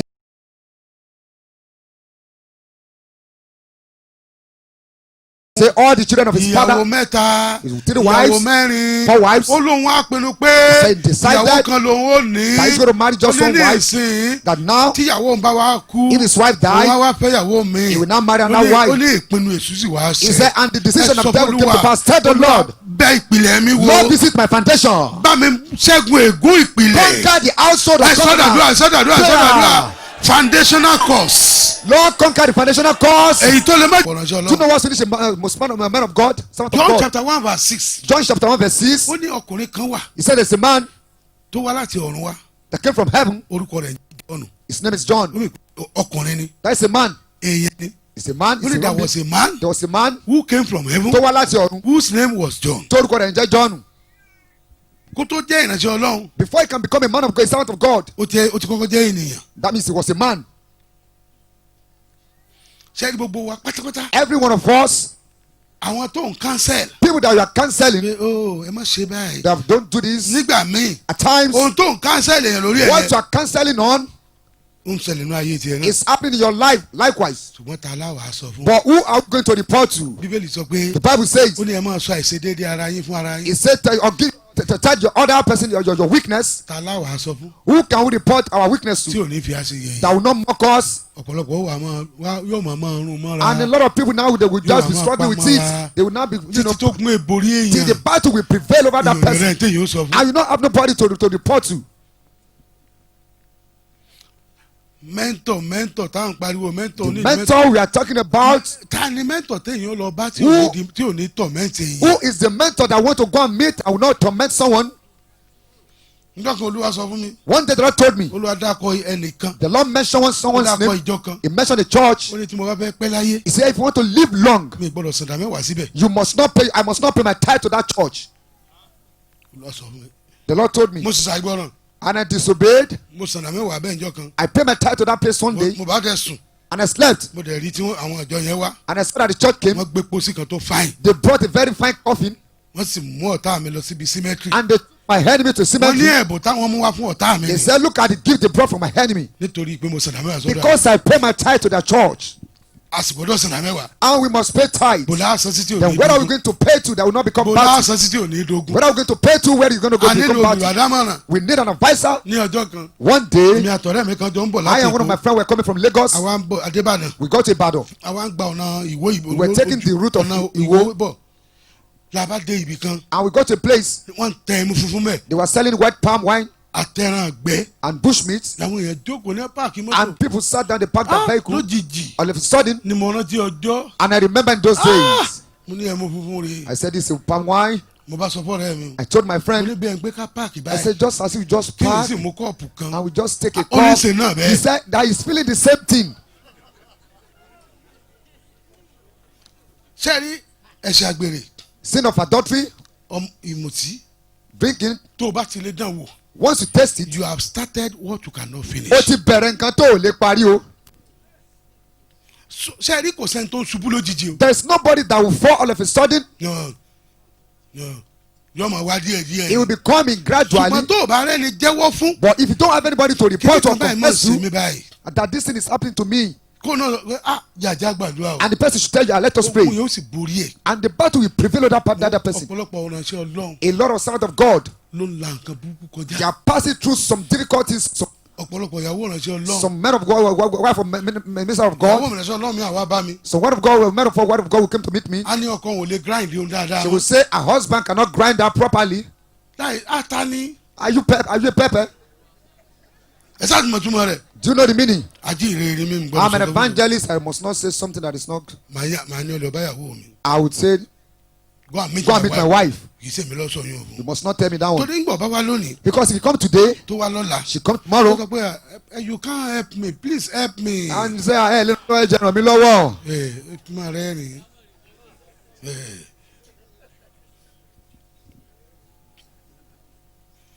ṣùgbọ́n tó bẹ́ẹ̀ jẹ́ pẹ́lú ẹlòmíì tí ò ní orí ọ̀fẹ́ ni. If someone that did not have the grace, ìgbà náà ni wọ́n wà á jókòó. it is time you will not sit down yóò máa gbọ́ comfortably. kẹ̀hìn bó ló You ṣe know, máa ń say, ṣe. so how it is happening? kí ló tẹ̀ lo nǹkan báyìí. Why can't you use this aláwọ̀ method? ló kò ṣiṣẹ́ She ni. will say we use it, but it does not work. alọ́kan ni ò lè ṣe. She will be saying his husband cannot irú perform àwọn properly. àwọn tó ń cancel ní tiẹ̀ Those are those kind of people you ibi tó cancel. specialize lé lórí. That is your specialization. ẹ jẹ́wọ́ àṣedédé ara yín He fún said, ara yín. confess your weakness to one another. bíbélì sọ ẹni tó bá bu ẹ̀ṣẹ̀ ẹ̀ The mọ́lẹ̀. Bible said anybody cover the sin will not prosper. ta ló wàá lọ sọ Then fún. who do you want to go and confess to? èèyàn ìṣubú lójijì o. Someone don't fall all of a sudden. èèyàn ìṣubú lójijì o. You don't fall all of a sudden. èèyàn ìṣubú lójijì o. You don't fall all of a process sudden. ni o. It's in process. a bẹ̀rẹ̀ láti bí sin. It will start from sin. a di look. Okay, yóò bẹ̀rẹ̀ láti bí wíwò. Yóò dà rírí. Yóò wọ̀ rírí. a di lost. And you turn to loss. Ìfẹ́kùfẹ́. a di step. Yóò da ìgbésẹ̀. a di action. Yóò tún da ìṣe. a di step to cover sin. And yóò da ìṣe láti bo ẹ̀ṣẹ̀ mọ́lẹ̀. níbi àti bò mọ́lẹ̀. From covering the sin. wọ́n ní àwọn aránṣẹ́ Ọlọ́run kan ìkóòtù wọ́n lórí òkè kan. Some sometimes they went to a mountain. wọ́n gbé omi kaná. They play Wọ́n fire. ka sáàmù sí. They play water on wọ́n sì fire. dá akọ ọmọbìnrin kan. And they raise Sam on the water, and they mention the lady's name, pé kó kú. that the lady should die. kí ló ṣẹlẹ̀. What did happen? What happened? pásítọ̀ ṣọ́ọ̀ṣì fún olóyún. The pastor of a church Wọ́n wá fẹ́ impregnated cover the ẹ̀. lady, and they wanted to ṣé mo cover bá the sin of that gbèrè ló kọ́ pastor. ṣe. kí ló tún yẹn. She committed adultery, and what is the thing? mọ́tà kọ́ ó di occultism. It has not the tó bá courtesan. fi di pé òun gbé omi kaná. For you to place water on Ó ka fire, sáàmù you sí. are reading Psalm. ó ti di It occultism. has become an occultic. lẹ́yìn ìgbà yẹn ó tún di kíni. And after that, Ó it ti di became murder. a murder. so gradually lèèyàn máa wọnú ibi lọ. Gradually, someone can ṣùgbọ́n enter tá a into bá rí evil. èèyàn tó já lábàárò. But if you can see an advisor, excuse akínní bó ń ṣe mí that báyìí. this thing is happening to me. ẹ tó wà tó sọ fún kọ. What about the person that you want to Mo rántí report ọjọ́ it? kan. I remember a day, ìránṣẹ́ Ọlọ́run kan a servant of God, mo lọ sọ fún un. I went to meet him. bó ni mo ṣe ń ṣe paṣẹ How ìránṣẹ́. can I go about this ministry? torí mi ò mọ̀ pé. Because I don't know. mo ti lọ rẹ́ǹtì ọ́ọ̀lù kan lẹ́kọ̀ọ́. I've gone to rent a hall that I will pay money. pé mo fẹ́ bẹ̀rẹ̀ ṣọ́ọ̀ṣì I mẹ́. want to start my own church. wọ́n wá ní màmá san. And they said I'll be 100,000 paid lóṣù. 100,000 per wọ́n ní month. pé mo gbọ́dọ̀ rí 25,000 every Sunday. That is to say, I must get 25,000 every mo ní Sunday. mo ti rí 25,000. Where am I going to get fúnra 25,000? mi mo pera mi. By myself, I Mo ní come. Someone Timothy. myself, I said, Timothy, fún sọ Funsho, ọmọ àbíkẹ́. the son of Abike, ọ̀wẹ́jú o. you are going to open your eyes so you irọ́ nígbà tó o bá rí tí àwọn èèyàn bá dá offering. when people did not contribute, nígbà yẹn èèyàn dọ̀gbọ́n sí. it is then you go tó o bá diabolical. lọ dáwọ́lé tọ́lọ́ òkú ẹ̀ sí. If you lay your hand on what God has not called you into, ó dọ̀gbọ́n sí. you are going to go diabolical. You can't escape it. mo bá lọ sọ bẹ́ẹ̀ nìyẹn. And I went to meet that man. bó o ní mo ṣe ṣe. How can I go wọ́n about ṣe it? bí bàbá rẹ dájọ́ He lẹ́tọ̀ọ́ said, kọ́. after all, your father established churches. mo ní bẹ́ẹ̀ ni. I said, yes. mo ní ó káwọn tọ́ọ̀gì kẹjọ ni. He said, you gather some thugs lẹ́ẹ̀bà yàwó àwọn churches. and you now invade those churches. ẹ ní ẹ jáde. You chase them out bàbá occupy ẹ. and you occupy those churches. olùbàdàmọ̀ràn kan nu. That is not advisor. ta la lọ bá báyìí. Who are we going to meet now? ẹnìkan náà wò mí sùsùn. And one person look at me. ó lóun sọ fún ìránṣẹ́ Ọlọ́run obìnrin kan. He said to a lady servant of God. kí ló dé tó ń ṣàgbèrè. He said, why are you committing for adultery? ṣé torí pọkọ rẹ ti kú náà. Is it because your husband is dead? bẹ́ẹ̀ ni. She said ó ní yes. kí ló wà lé ń bẹ̀. He said, is there anything bad in ṣe it? bí wà wá pásítọ̀ He kan. said, after all, you just look a pastor. ó jẹ́ ọ̀dọ́. That is a tí ó youth mọ bẹ́ẹ̀ ṣàyè bẹ́ẹ̀. that will be managing that wọ́n á area dẹ̀ rò for pé you. prayer partners ní. And they'll be thinking you are prayer bàbá kọjú partner. sí mi. And she, the person faced me. ọmọ bàbá ẹ dẹ. She said, the son of Baba there.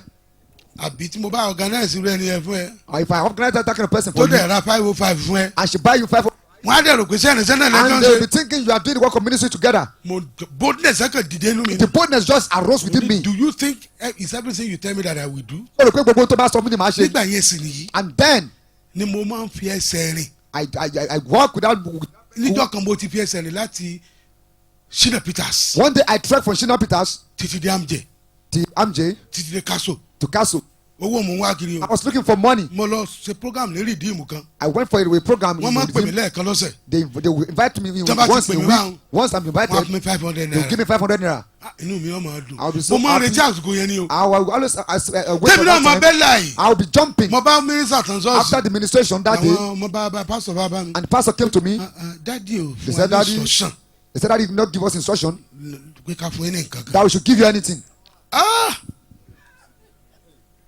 nínú ilé In the house, kò sí nǹkan kan. nothing. ní àpò In my pocket, kò sí nǹkan kan. nothing. mo wá fẹsẹ̀ rìn I trekked láti ibẹ̀ yẹn. from that Fada, church mo fẹsẹ̀ rìn lọ Kaso. to Castle.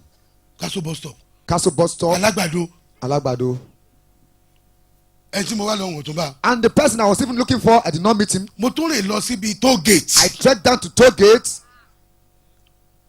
ẹni yẹn náà And the same person, kò sí kọ́bọ̀ lọ́wọ́ rẹ̀. there was nothing on him. mo wá fẹsẹ̀ rìn láti bẹ̀ And I trekked from that place padà sí Shina Peters. back to Shina Peters. irú àkókò yẹn That kind of period, lẹ́ni yẹn fi nǹkan yẹn lọ mi. it was that period that that person introduced that kind of thing to me. ṣùgbọ́n boldness kan dìde. But there was a boldness that rose from within me. empowered by grace. Tọ́lọ́run tó jẹ́ pé nípasẹ̀ orí ọ̀fẹ́ ni. mo kàn dá mo ní do you think And I replied it him, is everything you advise me to do that I will do. ṣó rò pé gbogbo àmọ̀ràn tó bá gbà mí ni màá ṣe ni. praise the Lord. Hallelujah. mo máa sọ mo ti fi ẹsẹ̀ rìn I do say it, I've trekked láti Ẹdẹ from Ẹdẹ dé Àwo. to Awo. that same day Lọ́jọ́ náà, mo wọkọ̀ débàdàn. I boarded the vehicle wọ́n to sọ mi Ibadan. ní Yídì. I drop at Yidi. ẹ mọ bẹ́ẹ̀ Do you know that place? mo wá fẹsẹ̀ rìn láti bẹ̀ And I trekked from Yidi dé toll gate to Èkó. toll gate, Lagos. Lagos kọ́ o Lagos toll gate Okay, níbàdàn Lagos toll gate. níbi Ìbàdàn bí Ìbàdàn yẹn Ìbàdàn wọkọ̀ Èkó. Okay. nfẹ̀ mo fẹsẹ̀ rìn dé àsìkò yẹn ni o. It was that period that I was introduced to that kind of thing. so o ní excuse. So you don't have excuse ìgbà tí mi ní ni. that after all, because I was lack, I did not have. ni madam yẹn fi ní kí n máa sùn That was why the madam said I should be wọ́n sàn sleeping with tọ́jú her mi. and she's taking care of me. ìjọ kan ló wá sọ fún mi. One day the Lord told me, ẹ bá sọ pé ìyàwó Pọtifari ìpálágbèrè ni if anybody tells me that the wife of a Potiphar is a prostitute, kò mọ nǹkan kan the person don't know anything. kì í ṣalágbèrè. She's not an adulterer, an adulteress. arógo bògo jẹ ni. She's a glory spoiler. tó bá fẹ́ ṣalágbèrè ni. I don't mean she's a prostitute or a a rí àwọn fornicator. ẹgbẹ́ ọkọ ẹ̀ She will see the person of his tí wọ́n jọ lọ husband's mate Amẹ́ríkà that they travel to America, táwọn lọ ṣe that sẹ́mínà they come to for wọ́n láwọn seminar, lọ ṣe course they went for tí wọ́n course, sì bára wọn ṣe pọ̀ and tẹ́rù they kó will tó meet wálé. themselves before they come wáyé back. ọmọ ọ̀dọ̀ Why that Ẹrú, ẹrú. that slave? ó ti rí ni She has seen the glory. orógo yẹn ni She has seen it. ògo yẹn ló fẹ́ lò. She wants to use the glory. so ìwọ tó sọ pé olórí So obìnrin you too that you say you have women, Ìwọ pastor sọ pé women wọ́n are gba crossing tèmi. around you. You are telling pastor that women likes me. a ní wọ́n jealous mi bí mo ṣe máa ń dress They ni jealous me the way I dress. wọ́n jealous ẹ bí o ṣe ń wàásù They don't jealous you the way you preach as a bó o ṣe pastor. ń dress náà ń jealous. They jealous the way you ọ̀run dress. àpáàdì ló ń lọ. You are going to hell, olúwa mú dájú pé but the Lord is assuring it. pé ò ní lọ ọ̀run You will àpáàdì. not go to hell. Amen. ẹ ṣàmì dáadáa. Amen. ẹ ló fẹ́ ṣe rere. Who want to prosper? are you sure. Ǹjẹ́ ó dá yín lójú? pariwo Shout. orí ọ̀fẹ́ ìṣe rere. Grace of prosperity. ṣé mo pé aṣọ Do you know- orí ọ̀fẹ́ ìgbàlá wà There's grace of salvation. orí ọ̀fẹ́ tangible wà There's grace of orí tangible. ọ̀fẹ́ tí jẹ́gẹ̀ tó ṣe rere. Grace that makes one to prosper. èyàn lè ní anointing You can have anointing kó dẹ̀ kú kó poor and die as a poor man. tó tún máa yá owó tí wọ́n fi sìnkú And ẹ̀. you still borrow money for his burial. fún òtún máa dáwó jọ. And they'll still gather money, contributing wọ́n money sọ for wọn his pé burial. èèyàn ńlá ni And they'll say it's a great man nínú Kristi. in Christ. n tí ó ṣẹlẹ̀ táwọn ọmọ rẹ̀ ọmọ fi What will ṣépè. happen that your children will be ṣé cursing bàbá olórí ibú tó lóun that ṣiṣẹ́ olúwa. unfortunate man, pásítọ̀ kan a pastor, ó ní ọmọ òun he said his child, ló bá gbé aago he carried the bell ọmọ bíi ọdún mẹ́fà like 6-year-old. ní máa ń la aago. He started jingling the bell. ó ní tó ń mú ẹgbà He said he carried cane. tó ń bẹ̀ sí lù. He started flogging the wọn child. náà tó fẹ́ gbá aago. You too want to carry bell.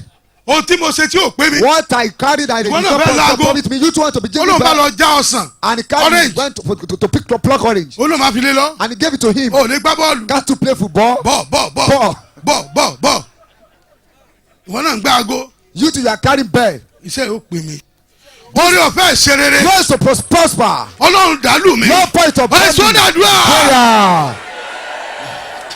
orí ọ̀fẹ́ ṣe rere. Grace of prosperity. orí ọ̀fẹ́ láti ṣe rere. Grace to prosper. orí ọ̀fẹ́ láti ṣe rere ní Grace ṣe. to prosper. orí ọ̀fẹ́ láti ṣe rere ní ayé yìí. Grace to prosper in olúwa life. dàlú mi. Pour it upon me. olúwa dàlú mi. Pour it upon me. olúwa dàlú mi. Pour it upon me. olúwa dàlú mi.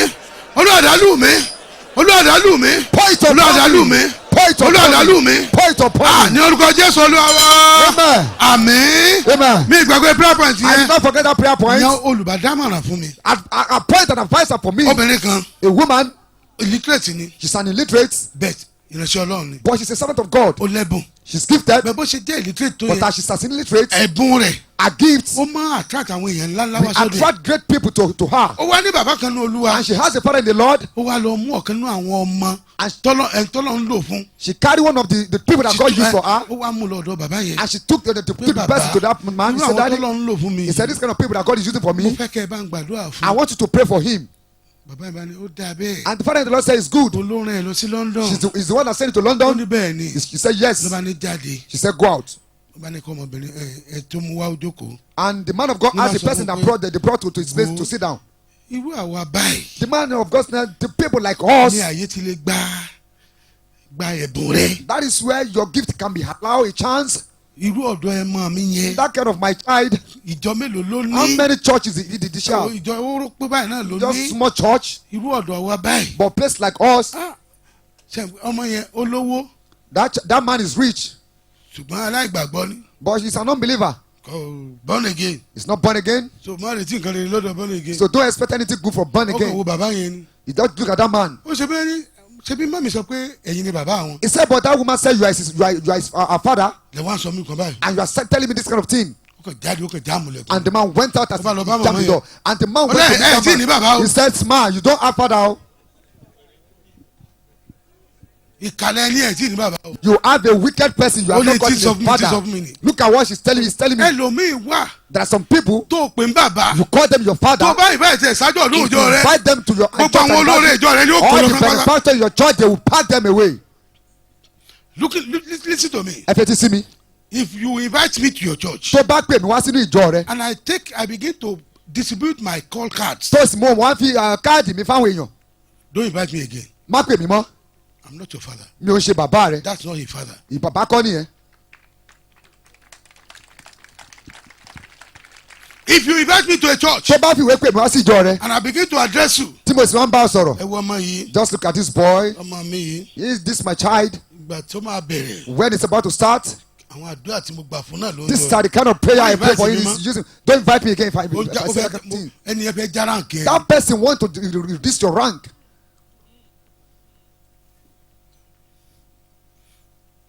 mo máa ń sọ àwọn kan. I do monitor some people. tí wọ́n bá wá síbí. Once they come to this tí wọ́n bá place, fún people opportunity láti minister if bí. you give them an opportunity to minister, nígbà tẹ́mi bá ti jáde tí mi ò ti lọ tán. once I'm going, and àwọn ò jókòó bíi ni. they will sit down here wọ́n wà máa pín káàdì. and they'll be distributing their card. that's a discipline. Àìlẹ́kọ̀ọ́ ni o. Àìní kọ̀rọ̀ ẹni jíjànú. not doing that. so o gbọ́dọ̀ gbàdúrà kó o ní bàbá. You must pray for you to have a father. kì í ṣe ẹni tí ó fi àṣírí sí lọ́wọ́. It is not a person that you keep your secret. pé dádì That daddy, báyìí ló ń ṣẹlẹ̀ nípa láàrin òun àti ìyàwó o. this is what is Tó sì happening between you pè and ìyàwó ẹ̀ my lẹ́yìn. wife, and the person will not call your wife and your back, kí èsì ara pẹ̀lú ọkọ ẹ o. and he will be telling your wife, be careful with your husband. kí èsì ara pẹ̀lú ọkọ ẹ o. Be careful. ẹ̀mí Ọlọ́run sọ fún un pé The Spirit of ẹ̀mí God Ọlọ́run is telling me. kọ́ It's not the Spirit of God that is o telling àṣírí me. tẹ́niyẹn fi sí lọ ni It o. was the secret that the husband kept in his hand, in his place.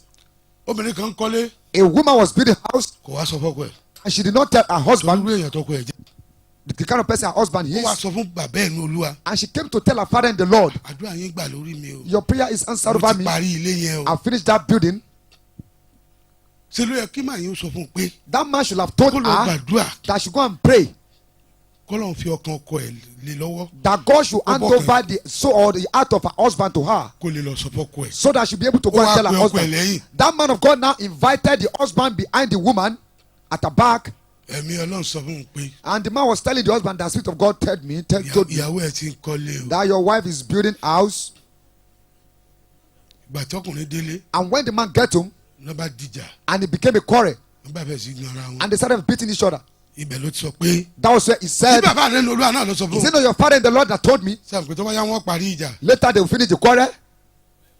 bẹ́ẹ̀ ìyá ó parí The quarrel will finish. bókùkù tójò bá rọ̀ If the rain falls, kójò ọ̀pá kan wọnú ilé for someone to be beaten with ibi rain, tó bá ti wẹ̀ tí bá ti ń lò tó wẹ̀ ibẹ̀ ní Yeah. kan ti wọlé yọba ti pé ẹ mọ́ làwà mọ́ ẹ mọ́ làwà mọ́ o and the quarrel will be settled at last. ibẹ̀ náà ti parí ọ̀rọ̀ That was where they settled the quarrel.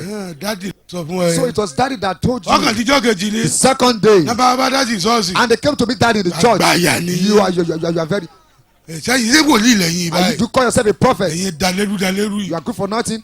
ni wọ́n á fọ ogun mú And they were pointing Àwọn and èèyàn wá using ní, "Kí ló their finger dé?" to point his nose. They said, what happened? ẹ kẹ́kọ̀ọ́ lára mi Learn from me. ẹ fi tèmi sáré kọ́gbọ́n Use my own as a lesson. can you see na see ẹ̀pọ̀ ẹ̀rẹ́ tó pèrè bàbá Imagine the person that call himself father. anybody tó wá ti rí traces yẹn nínú alẹ́ If you see that kind of places in that let me person's tell you life, another thing. ẹ jẹ́ n sọ kan fún yín.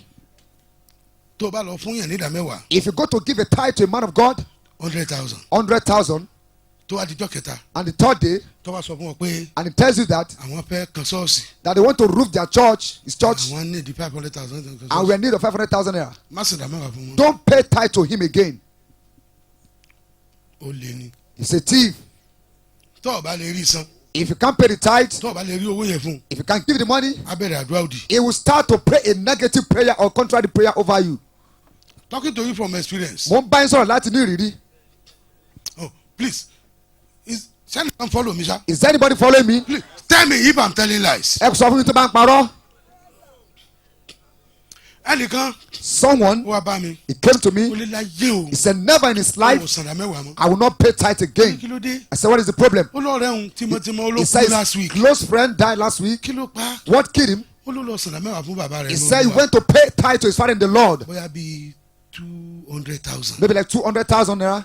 ó ní lókè dọ̀tọ̀ tó tẹ̀lé And the following week, ni pásítọ̀ yẹn bá ránṣẹ́ pé and the pastor sent pé kó to pàdé òun him ní orí sáìtì church that I should meet him on the site of the church tí wọ́n fẹ́ kọ́ church sí where they want to build a church. àwọn ọmọ onílẹ̀ ti wà ń bẹ̀ And the landowner has already, they were there. ló bá ní owó tó kù tá a fẹ́ fi sanwó yẹn And the pastor was telling the landowner that the remaining money to pay for the for Ọlọ́run land, ti ṣe o he said God has done it. ẹni tí ó sanwó náà This is the person to pay the remaining money. ló bá sọ pé bolo ti fẹ́ rí And the man was asking the pastor, where do you want to get that money from? ó ṣe bí 1.8 million kan bẹ̀ The lọ́wọ́ pastor said, after all, you have 1.8 million with you. ìyẹn ni ah The man báwo lè said, sáré ah, calculate how did ó you? ní nǹkan tó how did owó you yẹn wà fún calculate? business kan tó ní no má sọ bẹ́ẹ̀ fún mi The man was saying Ẹ the tí ó money is sanwó for ẹni. business. The tọ́wọ́ dẹ̀ pastor wẹ̀ was kó saying- má san o the pastor said, if you like, you don't pay it. kò pẹ́ ẹ̀ ní màá yẹn bẹ̀rẹ̀ àìsàn Not quite long, the man started to fall sick, ó sì sick títí and he's sick. kò lọ kí The man of God did not even go to greet him. tó wá tún wá dé ṣọ́ọ̀ṣì And when he get to church, ṣe gbúrọ̀ Joel the pastor be saying, did you hear from Joel? wọ́n ń bomi wọn láàlọ́ ní ìsìn They are taking care of him now. yọ mọ̀ pé wòlíì ni mí He will know that I'm a prophet. máa yẹn sì kú And that man died. wọn à lọ bẹ̀ They did not even wọn visit à kí him. family They did yẹ not even get to greet the family. kí ni foundation What is the foundation? he paid tithe to a wrong person Ó san ìdámẹ́wàá sí ẹni tí ò tọ́. Sọ ẹni tí ò tọ́. ó san fún Ó san fún ẹni tí ò ẹni tọ́. tí ègún jà He paid to the Ó san tithe to the sọ́dọ̀ ẹ̀ person tó being wicked. ravaged to cause. you pay tithe Ó san ìdámẹ́wàá 100,000 100,000 naira. some pastor your pastor now called you Olùṣọ́àgùn tó rà pé ọ. àjọ̀dún tá a ṣe yìí The anniversary you want to have. ẹ̀yin lẹ́ ó take ẹ̀yin lẹ́ ra màálù mẹ́rin You yẹn didn't want to buy 4 ká lọ cows. ṣọ́ọ̀ṣì yẹn mọ́ Don't go to that kind of church again. tó bá sọ̀rọ̀ àwọn pàlú rẹ̀ If you are not careful, the person will be killed. mo mọ̀ pé inú ẹ̀yin kan ò dùn sí tí mò ń sọ I yìí know some of you are not happy to what I'm kò saying. sì sí ní tá a fi mí ṣe And you cannot do anything to me. ẹ lè fi mí ṣe nothing You can't do anything to me. n ò kú fìwé pẹ́ nìkankan. After all, I did not invite any one of you. inú gbóyè náà mo jókòó sí. I was in this bush, jẹ́jẹ́ mi mo jókòó nínú gbótẹ́ wá sitting bá on mi. my own gently, and you came to meet ohun me. tí ó gba òótọ́ ọ̀rọ̀ lẹ́nu mi ò ní rí. What will take the truth from Wọ́n me, sọ it will tọ́ not fún ọ. happen. I will tell you the truth. rádaràdá tọ́pọ̀lọpọ̀ ń ṣe káàkiri. Nonsense that many people are telling all about.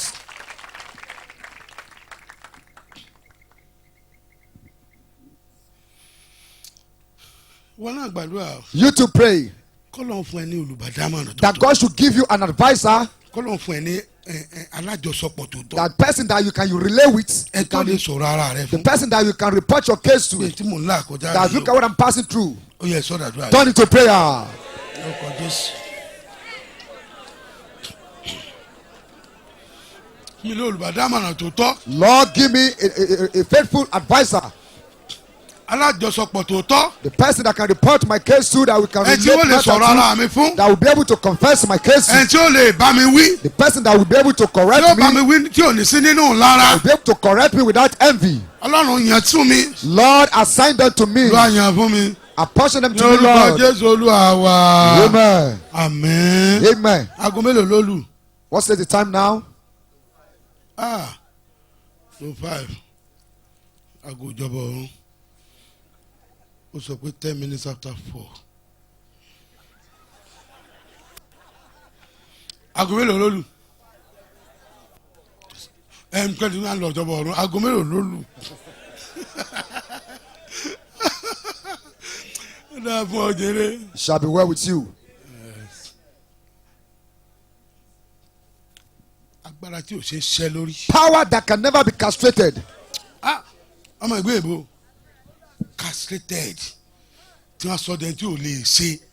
They turn to iṣẹ́ invalid láì lè person ṣe ti àbálòpọ̀ tí ò ní lè ṣe that kankan. will never do anything good in life. torí pé olókùn tí wọ́n mọ bèèrè lọ́wọ́ wọn ìbọlẹ̀ bá sọ́ọ̀sì dé. You'll be asking from them, where did you get to the church project? ọ̀rẹ́ mi kan A friend of mine, ó ní obìnrin kan sick he said a woman sick was òun wá sick, lọ kí ní St. Nicholas hospital. and he went to greet her in St. Nicholas Church olówó Hospital, obìnrin yẹn wá manage dìde. and the woman managed to ó ní stand kó up ń wo ìsàlẹ̀. just for him to look down. ó lóun wo ìsàlẹ̀. He looked down, brand new Land Cruiser Jeep brand new Land Cruiser Jeep tó ṣẹ̀ṣẹ̀ rà that he just bought. wọ́n ṣe gbèdé níjọ́ yẹn ni. He just brought it that very day. ó ní can you see it. He said, "Ṣé o rí báyìí? ó ní bẹ̀tẹ̀ unfortunately Ṣùgbọ́n ó ṣe ni láàánú ó lóun ò lè lò. that she cannot use it. wọ́n ti sọ di nǹkan mi. They've made her invalid." gbogbo ambulance ń tarú ọ̀fà yẹn sí. And a lot of us that are shooting that kind of arrows ó towards lọ sọ us. mi pé oríṣi ilẹ̀ méjì ló wà. The Lord told me that there are two type of land, ilẹ̀ aṣálẹ̀ a barren land àti ilẹ̀ ọlọ́ràá. and a fertile ground. ilẹ̀ ọlọ́ràá A fertile ground, tọ́lọ̀ bá ṣe ìrànṣẹ́ rẹ̀ nílẹ̀ ọlọ́ràá if God makes your ministry a fertile ground àbí ayé ẹ̀ nílẹ̀ ọlọ́ràá. or your life a fertile a máa ground, wo àwọn èèyàn láti sóòsì people will láìpẹ́. be delighted to sow into your but at life. the same time Back and now, ọlọ́run gbọ́dọ̀ sí ọ ní aṣálẹ̀. God must make a barren land. ẹ mọ̀ tún ẹ̀ Do you know the meaning? tí wọ́n bá ọ̀fà sí ẹ Once they shoot an arrow, àgbẹ̀dànù it will dry. kò ní lè grow. It will not be able to grow. ẹlòmíì tí wọ́n bá sọ ọ̀fà sí báyìí There are some people, they will shoot an arrow. yóò máa multiply ni. He will continue to torí pé increase ayé rẹ ti di ọlọ́ràá fún ọ̀fà. because his life has been fertile for arrow.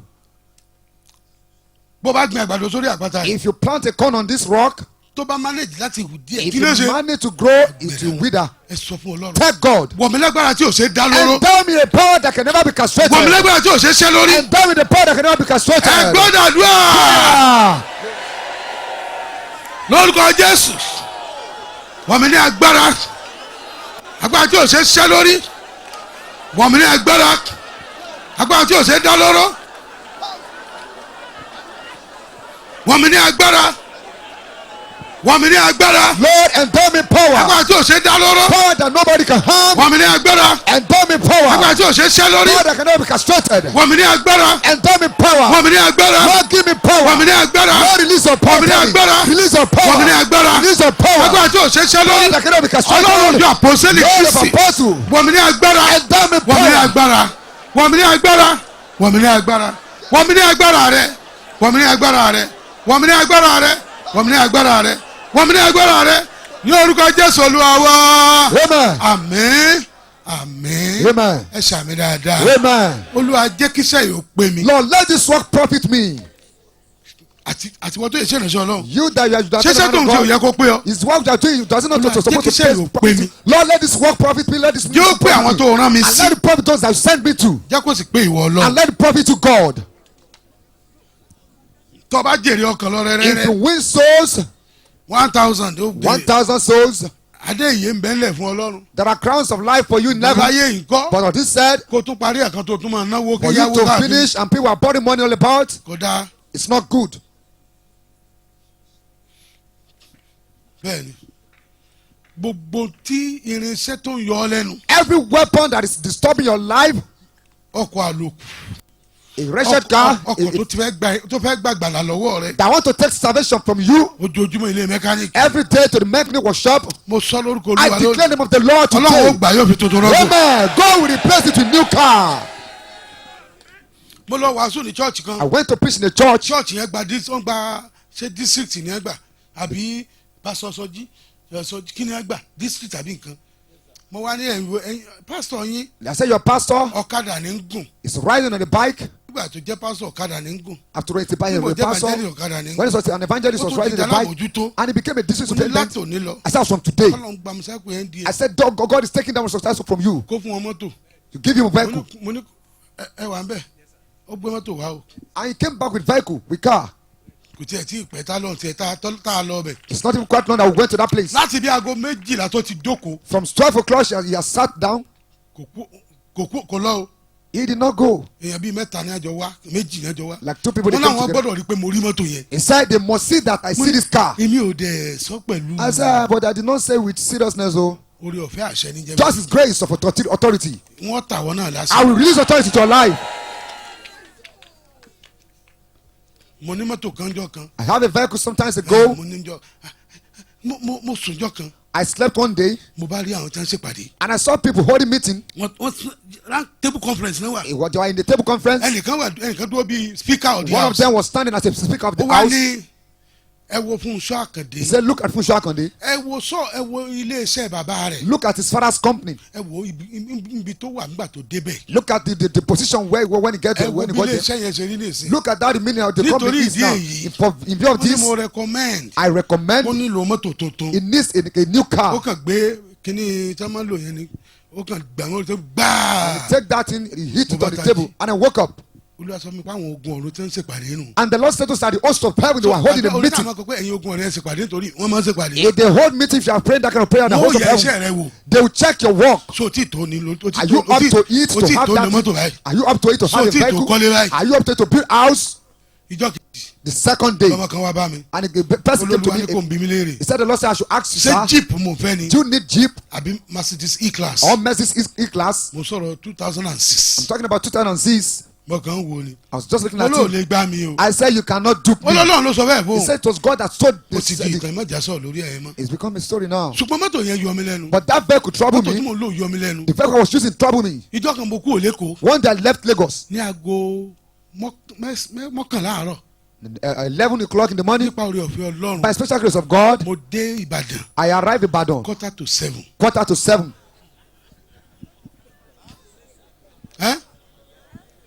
bẹ́ẹ̀ ni ó takú tó 30 times The vehicle was just seizing and up to 30 times. like 30 times. níjọ́ kan One day, mo kú Ìbàdàn I left Ibadan, láago 9 àárọ̀ 9 o'clock in the morning, mo ń lọ wàásù ní ìsọjí ní Ọ̀yọ́ going to preach at Oyo. Nítorí ọ̀fẹ́ The revival Ọlọ́run. by the grace of God, àti àtìlẹ́yìn àwọn èèyàn by the help of people. and the pushing of people. Okay, the pushing of people. mo yọ sí Ọ̀yọ́ ní 5:45 p.m. I arrived at Oyo 5:45 mo kọ́kọ́ p.m. wọ ibì kan lọ I first of all entered mo the ní ẹ bá ń place. kó kerosene wá I said, please get me àti kerosene ọṣẹ and soap. mo fi fọ ọwọ́ mi. I washed my hand. iṣẹ́ ìrìnàjò náà là ń ṣe o. That is ministry. a sì mọ sọ pé a dé ìjọba ọ̀run. And we have been saying we will make heaven. àwọn àpéjú kan wà tó lè gba ìjọba ọ̀run lọ́wọ́ There are èèyàn. some affliction of poverty that can take heaven for someone. ẹ sọ fún Olúwa Thank God. Olúwa jẹ́ kí iṣẹ́ yóò rọ̀ mí lọ́rùn. Lord, let this work be easy for me. jẹ́ kára ó tù mí nù And sẹ́yìn. let me be comforted in this work of ministry. gbogbo tó yẹ kí n ní tí n ò ní tára fi ń Things that I ní. should have that make life to be difficult Ọlọ́run for me. olóore ọ̀fẹ́ o. Lord God of grace, Olúwa yọ̀ǹda ẹ̀ fún mi. release them to me. ẹ gbọ́ Listen, bàbá àbíyè our father Baba Abiye, láì ríran without the physical eyes, wọ́n máa ń gbé bàbá gorí kẹ̀kẹ́. they will take Baba on the bike. wọ́n níjọ́ kan làwọn ẹ tó gbé àwọn sórí kẹ̀kẹ́. He said the person that put on ní kẹ̀kẹ́ já sí on fírí. the motorcycle was just running the free. musa kọ kẹ̀kẹ́ báísíkù. Okay, bicycle. láì ríran. Without the physical eyes. ìjọba ọ̀run náà wọ́n sì lé. And he's pursuing heaven. nígbà bàbá sẹ̀ sí lu àwọn mọ́tò. And when Baba started using vehicle cars, and he's still pursuing heaven. mo sì wẹ́n tí ó sọ fún mi pé bàbá ò sí ìjọba ọ̀run. And I'm looking at the person that will come and tell me that Baba is not in heaven now. wòlíì yẹn. That prophet tó tún jẹ gbèsè lẹ̀. that was indebted when he departed, he entered heaven. Abraham. ìjọba ọ̀run náà ló wà. He made heaven. David. ìjọba ọ̀run náà ló wà. He's in heaven. Lazarus. tó bẹ̀rù Ọlọ́run. that fear God. ìjọba ọ̀run náà ló wà. He's in heaven. ẹ má jẹ́ àmọ́ dára wọn lódò pé ìjọba ọ̀run á dé ìjọba ọ̀run. Don't be consoling yourself that we are going to make heaven. àwọn bàbá sọ pé inú ìpọ́njú púpọ̀ lẹ́ẹ̀ dé ìjọba ọ̀run. Baba said in great affliction we are going to make heaven. mo gbé ẹnìkan sínú mọ́tò ọjọ́ kan. I give someone a ride. mo bá wọnú mọ́tò. And he entered the vehicle. mo bá tẹ AC. I switched on the mo AC. wá fi CD kan ó ṣe jìí. I put on the CD inside the car stereo. Daddy. And the person say, oh daddy. so lè dáa fún ọmọ báyìí. Can he be well with him again? Can he make it again? mo ní mo ló lè dáa fún ọ. I said you can make it. ó ló ti late. He said it's late. gbogbo sọ ti late fún ọ. Is it late for you? Ọlọ́run olóore ọ̀fẹ́. Shout God of grace. ní gbogbo ọ̀nà. Always. jẹ́ kára ó tù mí. Be comforted. ó yá sọ́dà lúwà. Olúwa Ọlọ́run olóore ọ̀fẹ́. ní gbogbo ọ̀nà. Lord, let me be comforted. jẹ́ kí ara ó tù mí. Ọlọ́run olóore Lord ọ̀fẹ́. God of grace. ní gbogbo ọ̀nà. Always. jẹ́ kí ara ó tù mí. Be comforted. Ọlọ́run olóore ọ̀fẹ́. ní gbogbo ọ̀nà. ara jẹ́ ó tù mí. Ọlọ́run olóore ọ̀fẹ́. Ọlọ́run olóore ọ̀fẹ́. Ọlọ́run olóore ọ̀fẹ́. lórúkọ Jésù Olúwa wa. Amen. Àmín. àwọn latter years of Baba Abiye. The latter years of Baba Abiye. pé ńgbà tó kù díẹ̀ tán lọ. Just for Baba Abiye for dispatcher. àwọn tí wọ́n train lábẹ́ wọn. People that trained under him. àwọn náà sọ ilé ìfẹ́ mi. They were the one that told me this. Tell me this. àwọn bíi almost early days. Early years. years. ní bàbá Oyèbánjí sọ. Baba Oyebanji was saying those things. but wọ́n tó sì follow bàbá tí bàbá fi sinmi nínú Olúwa. But still follow Baba to Baba. ẹnìkan nínú wọn lọ sọ fún mi One of pé them told me. ní ọjọ́ kan bàbá wa fẹ́ kọ́ church. He said one day Baba want to build a church. kò dẹ̀ sọ wọ́n fi kan church. There was no money to build a church. tó kan church. Okay, to roof the church. wọ́n wá ránṣẹ́ fún àwọn carpenters pé wá lọ́la. And Baba sent carpenter to carpenter that should come tomorrow. ara àwọn àpòsẹ́lẹ̀ yẹn gbà yẹn. One of the apostles of those days. Their faith is so powerful. nígbà yẹn the just shall live by faith. Olódodo ní láti gbé pẹ̀lú ìgbàgbọ́. ní ìsìn. But now. the just shall live by gimmicks. Olódodo wọ́n ń gbé pẹ̀lú ọgbọ́n orí. sọjí ọwọ́ ni wà kọ́. praise the Lord kọ́. Hallelujah. orí tí mò ń gbọ́n ara wọn kòkòrò ti wọ ara mi nù. tó ti jáde. Ọlọ́run ṣeun. praise the Lord. Hallelujah.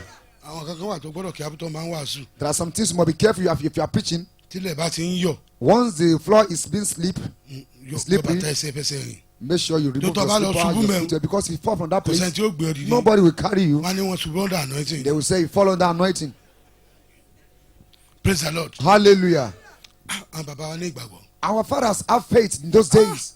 bàbá ò ní ilẹ̀ yìí. Baba will say this land, a ó ṣe foundation rẹ̀ we níjọba are yìí. going to lay the foundation in so iye day. sìmẹ́ǹtì tá a ó lò rèé. And this number of cement we are iye going to búlọ̀kù use, tá a ó lò this number rèé. of blocks we are going to iye use, bọ́ǹdù páànù this tá a ó number lò of the rèé. bundles of power, a ó iron sì sheets, sí ṣọ́ọ̀ṣì ní and we are ọjọ́ going báyìí. to dedicate the church in so day. kò dẹ̀ níyẹ̀. And it will never miss. ó mọ̀ pé tó bá ti sọ. You know that once you confess it, àwọn ogun ọ̀run ti sí ilẹ̀. host of heaven has seen it and they will already. make sure pé ó ṣẹ. Once it come to pass, lọ́ba di àárọ̀ ọjọ́ kejì. the following morning, kílẹ̀ nbẹ̀ ló mọ gàrà bí ọwọ́ àárọ̀. early morning, lẹ́nìkan dé láti Ìkàrẹ́. and someone came from Ikare. ó lóun sùn. He said he slept, òun á rí ẹnìkan. and he saw someone in the ó wọṣọ vision. funfun. We put on the white clothes. ó ní sọ pé ìránṣẹ́ mi ń bẹ ní He Ẹdẹ said, my servant is in there. ó fẹ́ kan ṣọ́ọ̀ṣì You want to be a roof ìwọ fẹ́ fi owó church, ìkànlé and rẹ you want to use this money to roof your house. tó o bá yẹ lò If you do that, if you use the ó money, kú ni. you will die. ó ní lójú oorun náà ti júwèé He Ẹdẹ fún said they described Ede to him in the vision in the báyìí dream bí 8 a.m. ọ̀nà yẹn around 8 a.m. or 9 mi ò a.m. mọ iye gbà mi ò mọ tó kúrò ní Kàrẹ́ o I did not know the time he left for he left Ikare, ló bá dé Ẹdẹ and he arrived at ló Ede. gbé owó jáde nínú He sakasaka brought the money from bag ló gbé ilé gbì and he dropped it. ó ní sóhun ò ní kú He said, Baba, who died àwa again? ló ò ní kú Baba said, you will not die. owó yẹn náà ìkan ṣọ́ọ̀ṣì Baba used the money to sọlọ́run roof the yẹn ò church. sí mọ́ ni Is the God not alive again? àwọn òmìnira dà Where are the giants? àwọn òmìnira tó lè ṣe mí lóore dà Giant that can do me goodness, that can bless me. àwọn òmìnira tó lè ra mọ́tò fún mi dà Giant that can buy me cars. àwọn òmìnira tó lè kọ́lé fún mi dà Giant that can build me houses. lọ́ọ́ pàṣẹ fún wọn mi ẹ̀ wà lórí Lord, command them today. Bóyá Wherever ló they máa pàṣẹ fún are. wọn. Lord, go and ó wà command mọ́ sọ them. pé ó yẹ máa bọ̀ You now say, come, òmìnira giants. mo pàṣẹ fún I yín command you. ẹ máa bọ̀ Come to me. ẹ máa bọ̀ Come to me. ẹ máa bọ̀ Come. ẹ wá ṣe mí lóore Come and bless me. ó yẹ sódà dùn Ah. orúkọ Jésù àwọn òmìnira dà àwọn òmìnira tó lè ràn mí lọ́wọ́ dà àwọn òmìnira yẹn dà ẹ máa bọ̀ tí Jésù bá wọ́ Jọ́ọ̀nù kàn tó wà kàn lágìjù ẹ̀yin náà gbọ́dọ̀ wá mi kàn kẹ́ ẹ wá mi kàn kẹ́ ẹ wá mi kàn kẹ́ ẹ wá mi kàn kẹ́ ẹ wá mi kàn kẹ́ ẹ wá mi kàn ní orúkọ Jésù Olúwa wa Olúwa ní sọ fún ẹ pé I should tell you. látòní lọ From today. ò ní yàgàn ojú rere mọ́. You will never be burdened of favor. tí sẹ́yìn bá yàgàn ojú rere If someone may work or ministry or èyí ó lack kàn máa favor, ṣe sáá náà the person will ni just be doing it. mo and sọ doing it. lórúkọ Jésù In the name Olùgbàlà of Jesus Christ the Savior. gbàgbọ́ tí bẹnu ẹ̀jẹ̀ ọ̀dọ́ By the àgùntàn blood in the blood of the Lamb. ò ní yàgàn ojú rere mọ́. You shall not be burdened of favor again. mo sọ lẹ́ẹ̀kan sí I declare once again. nípa agbára tí bẹnu ẹ̀jẹ̀ ọ̀dọ́ By the àgùntàn blood in the blood of Jesus. nípa Ọlọ́run Ayọ̀ Délé By the Babalọ́lá power of the God of our nípa Father. Ọlọ́run bàbá mi By the power of God of mo our sọ Father. wípé I declare. ìwọ tó ń gbọ́ mi You yìí that are listening to me. ìwọ tó wà ń bí You yìí that you are here. ó yàgàn ojú rere mọ́. ara kó tu ẹ Amen. You shall be comforted. mo sọ ara kó tu ẹ Amen. mo ara kó tu ẹ Amen. àṣẹ ìrọ̀rùn Authority of His. àṣẹ ìrọ̀rùn Authority of His. àṣẹ ìrọ̀rùn Authority of His. ó yẹ gbà á Receive His. Amen. àṣẹ ìrọ̀rùn Authority of His. àṣẹ ìrọ̀rùn Authority of His. ó yẹ gbà á Receive His. Amen. àṣẹ ìrọ̀rùn Authority of His. àṣẹ ìrọ̀rùn Authority of His. tóbi bí ọmọ yẹn I wẹ́rẹ́ make it to give birth to that Tóbi child lóyún easy. yẹn wẹ́rẹ́. I make it to conceive. tóbi kọ́ ilé yẹn I make wẹ́rẹ́ it to build a house with tóbi lọ ease. ṣe kí náà I wẹ́rẹ́ make it to do that ó yẹ with ease. gbà á Amen. in the name of Jesus. Amen. nígbà mo wà ní secondary school When I was in secondary school, subject kan wà tí wọn mọ̀ pẹ́ẹ́pẹ́ there was a subject I did not even know at all. òní That is mathematics mathematics. ẹnìkan wà lẹ́gbẹ̀ẹ́ mi tó máa ń jókòó There sẹ́gbẹ̀ẹ́ was mi someone that used to sit beside me then. ah ó mọ̀wé gan Very brilliant. èmi náà mọ̀wé ńgbà tèmi náà I thought I was brilliant in my ṣùgbọ́n days, mo mọ gbogbo bíi mathematics but I did not know the subject like mathematics. àwa ní kí n máa jí òun wò And he would tell me that I should be copying from his ó book. ní tí mo bá jí ọ wò He said, if I copy you, n ó tó sì kọ I will still miss it.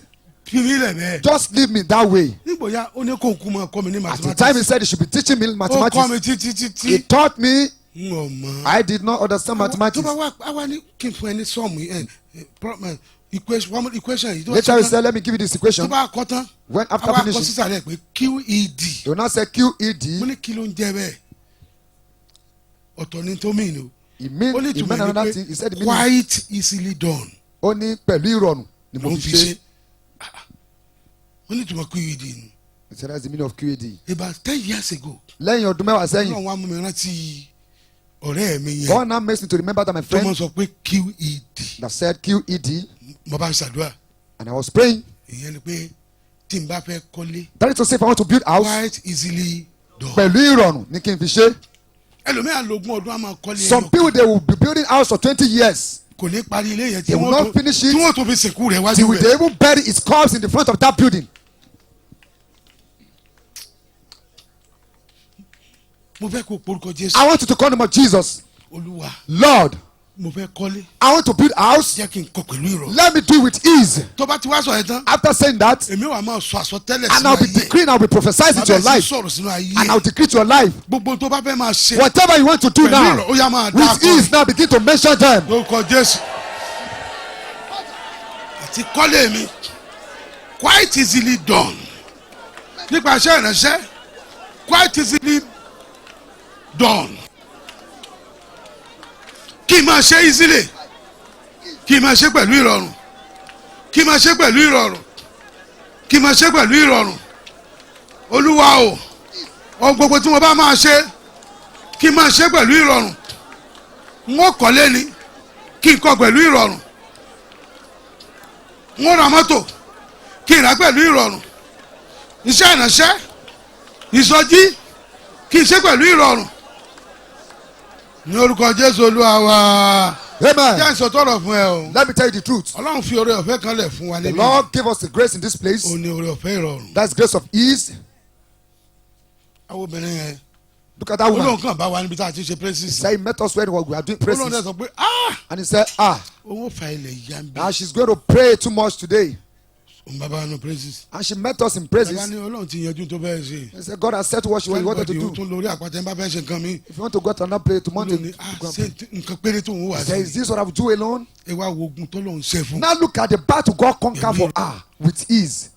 with your hands being raised up. Pẹ̀lú ọwọ́ rẹ kíkó I sókè. say to your Mo life. sọ sínú ayé rẹ. listen to me please. Fetí sí mi. put down your hands. Ẹ gbọ́ sílẹ̀. do you know the reason why I ask us to place up our hands. Ǹjẹ́ máa tí mo ti ká gbọ́ ní sókè? pé That is to say, ọgbọ́n mi my wisdom, ìmọ̀ mi my knowledge, connection mi my connection, mo dà á lẹ̀. I drop everything. túmọ̀ rẹ̀ nù. That is the meaning. pé gbogbo weapons tí mo ní. That every weapon I tí have, mo fi ń ṣagbára. that I boast in, ìgbẹ́kẹ̀lé mi my trust, mo dà á lẹ̀. I drop mo everything. wá link up pẹ̀lú grace. And I link up with grace. that's why I ask you to raise up Ìdí your tí mo fi hands. yẹn kọ́ sókè nìyí. and it's not to punish you. Níṣẹ́ yóò láti fìyà jẹ and yín o. it's not a tradition. Kì í sí ṣe àṣà. I say to someone here. Mo sọ sí ayé èèyàn kan níbí. as you connect to grace. Bó ti so pọ̀ mọ́ orí ọ̀fẹ́. everything you want to do. Gbogbo tó o bá fẹ́ ṣe. shall be done quite easily. Amen. no matter the enormosity of the financial demands of whatever you want to Kò do. ní ṣe bí nǹkan tó fẹ́ you will ṣe tó ti accomplish bọ́ it quite easily. Amen. in the name of Jesus. Amen. whatsoever you want to do. Ohunkóhun tó o bá fẹ́ ṣe. go and do it quite easily. Amen. Lọ́ọ̀fì in the name of Jesus. Amen. the apostles never lacked. Àwọn apostles ṣò ṣàlàyé. you will lack nothing. Amen. in the name of Jesus. Amen. the apostles were not stranded. Àwọn apostles bọ́ you will náà. never be stranded. Amen. money was not the problem of our Owó fathers. kì í ṣe ìṣòro àwọn bàbá money wa. will not be your problem. Amen. in the name of Jesus Amen. Christ. every spirit Gbogbo ẹ̀mí that has stagnated you. tó ti dá ọ dúró sórí I kan. cast out the spirit in the name of Jesus. Amen. in the name of Jesus. Amen. in the name of Jesus. Amen. I declare heaven over you to open. Mo ṣe orúkọ sí fún ọ. Amen. every door that have been shut against you. Gbogbo ilẹ̀kùn tí ó ti I tì command mọ́. the door to open. Amen. door open. Amen. door overseas administration. open. Amen. door of conception. Amen. open. Amen. door of marriage. Amen. open. Amen. door of financial blessing. Amen. open. Amen. in the name of Jesus. Amen. amen. Amen. ayọ̀ kan sí ká máa lọlé. Let's pray this one and let us Ọlọ́run pray. olóore ọ̀fẹ́. Lord God of grace. give me grace. Fún mi lórí ọ̀fẹ́. do the unusual. Láti ṣe ohun tí ò wọ́pọ̀. to do what. To do the unusual. to do the unusual. grace. Orí ọ̀fẹ́. to do the unusual. Láti ṣe ohun tí ò wọ́pọ̀. grace. Orí ọ̀fẹ́. to do the unusual. Láti ṣe ohun tí ò wọ́pọ̀. will you begin to pray. Ẹ bẹ̀rẹ̀ sí gbàdúrà. Lord God of my father. Ọlọ́run bàbá mi o. God of my father. Ọlọ́run bàbá mi o. release grace Yọ̀ǹda orí ọ̀fẹ́. for me Fún mi. to accomplish the unusual. Láti ṣe ohun tí ò wọ́pọ̀. God of my father. Ọlọ́run bàbá mi. give me grace Yọ̀ǹda orí ọ̀fẹ́ fún to mi. do the unusual. Láti ṣe ohun tí ò wọ́pọ̀. give me grace and grace me to do the unusual.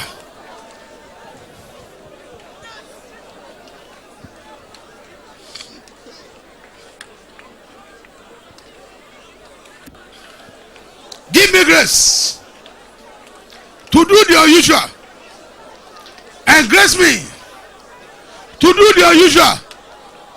God of my father, God of my father, give me grace. God of Apostle Ayodele Babalola, release grace for me to do the unusual. Release grace to do the unusual.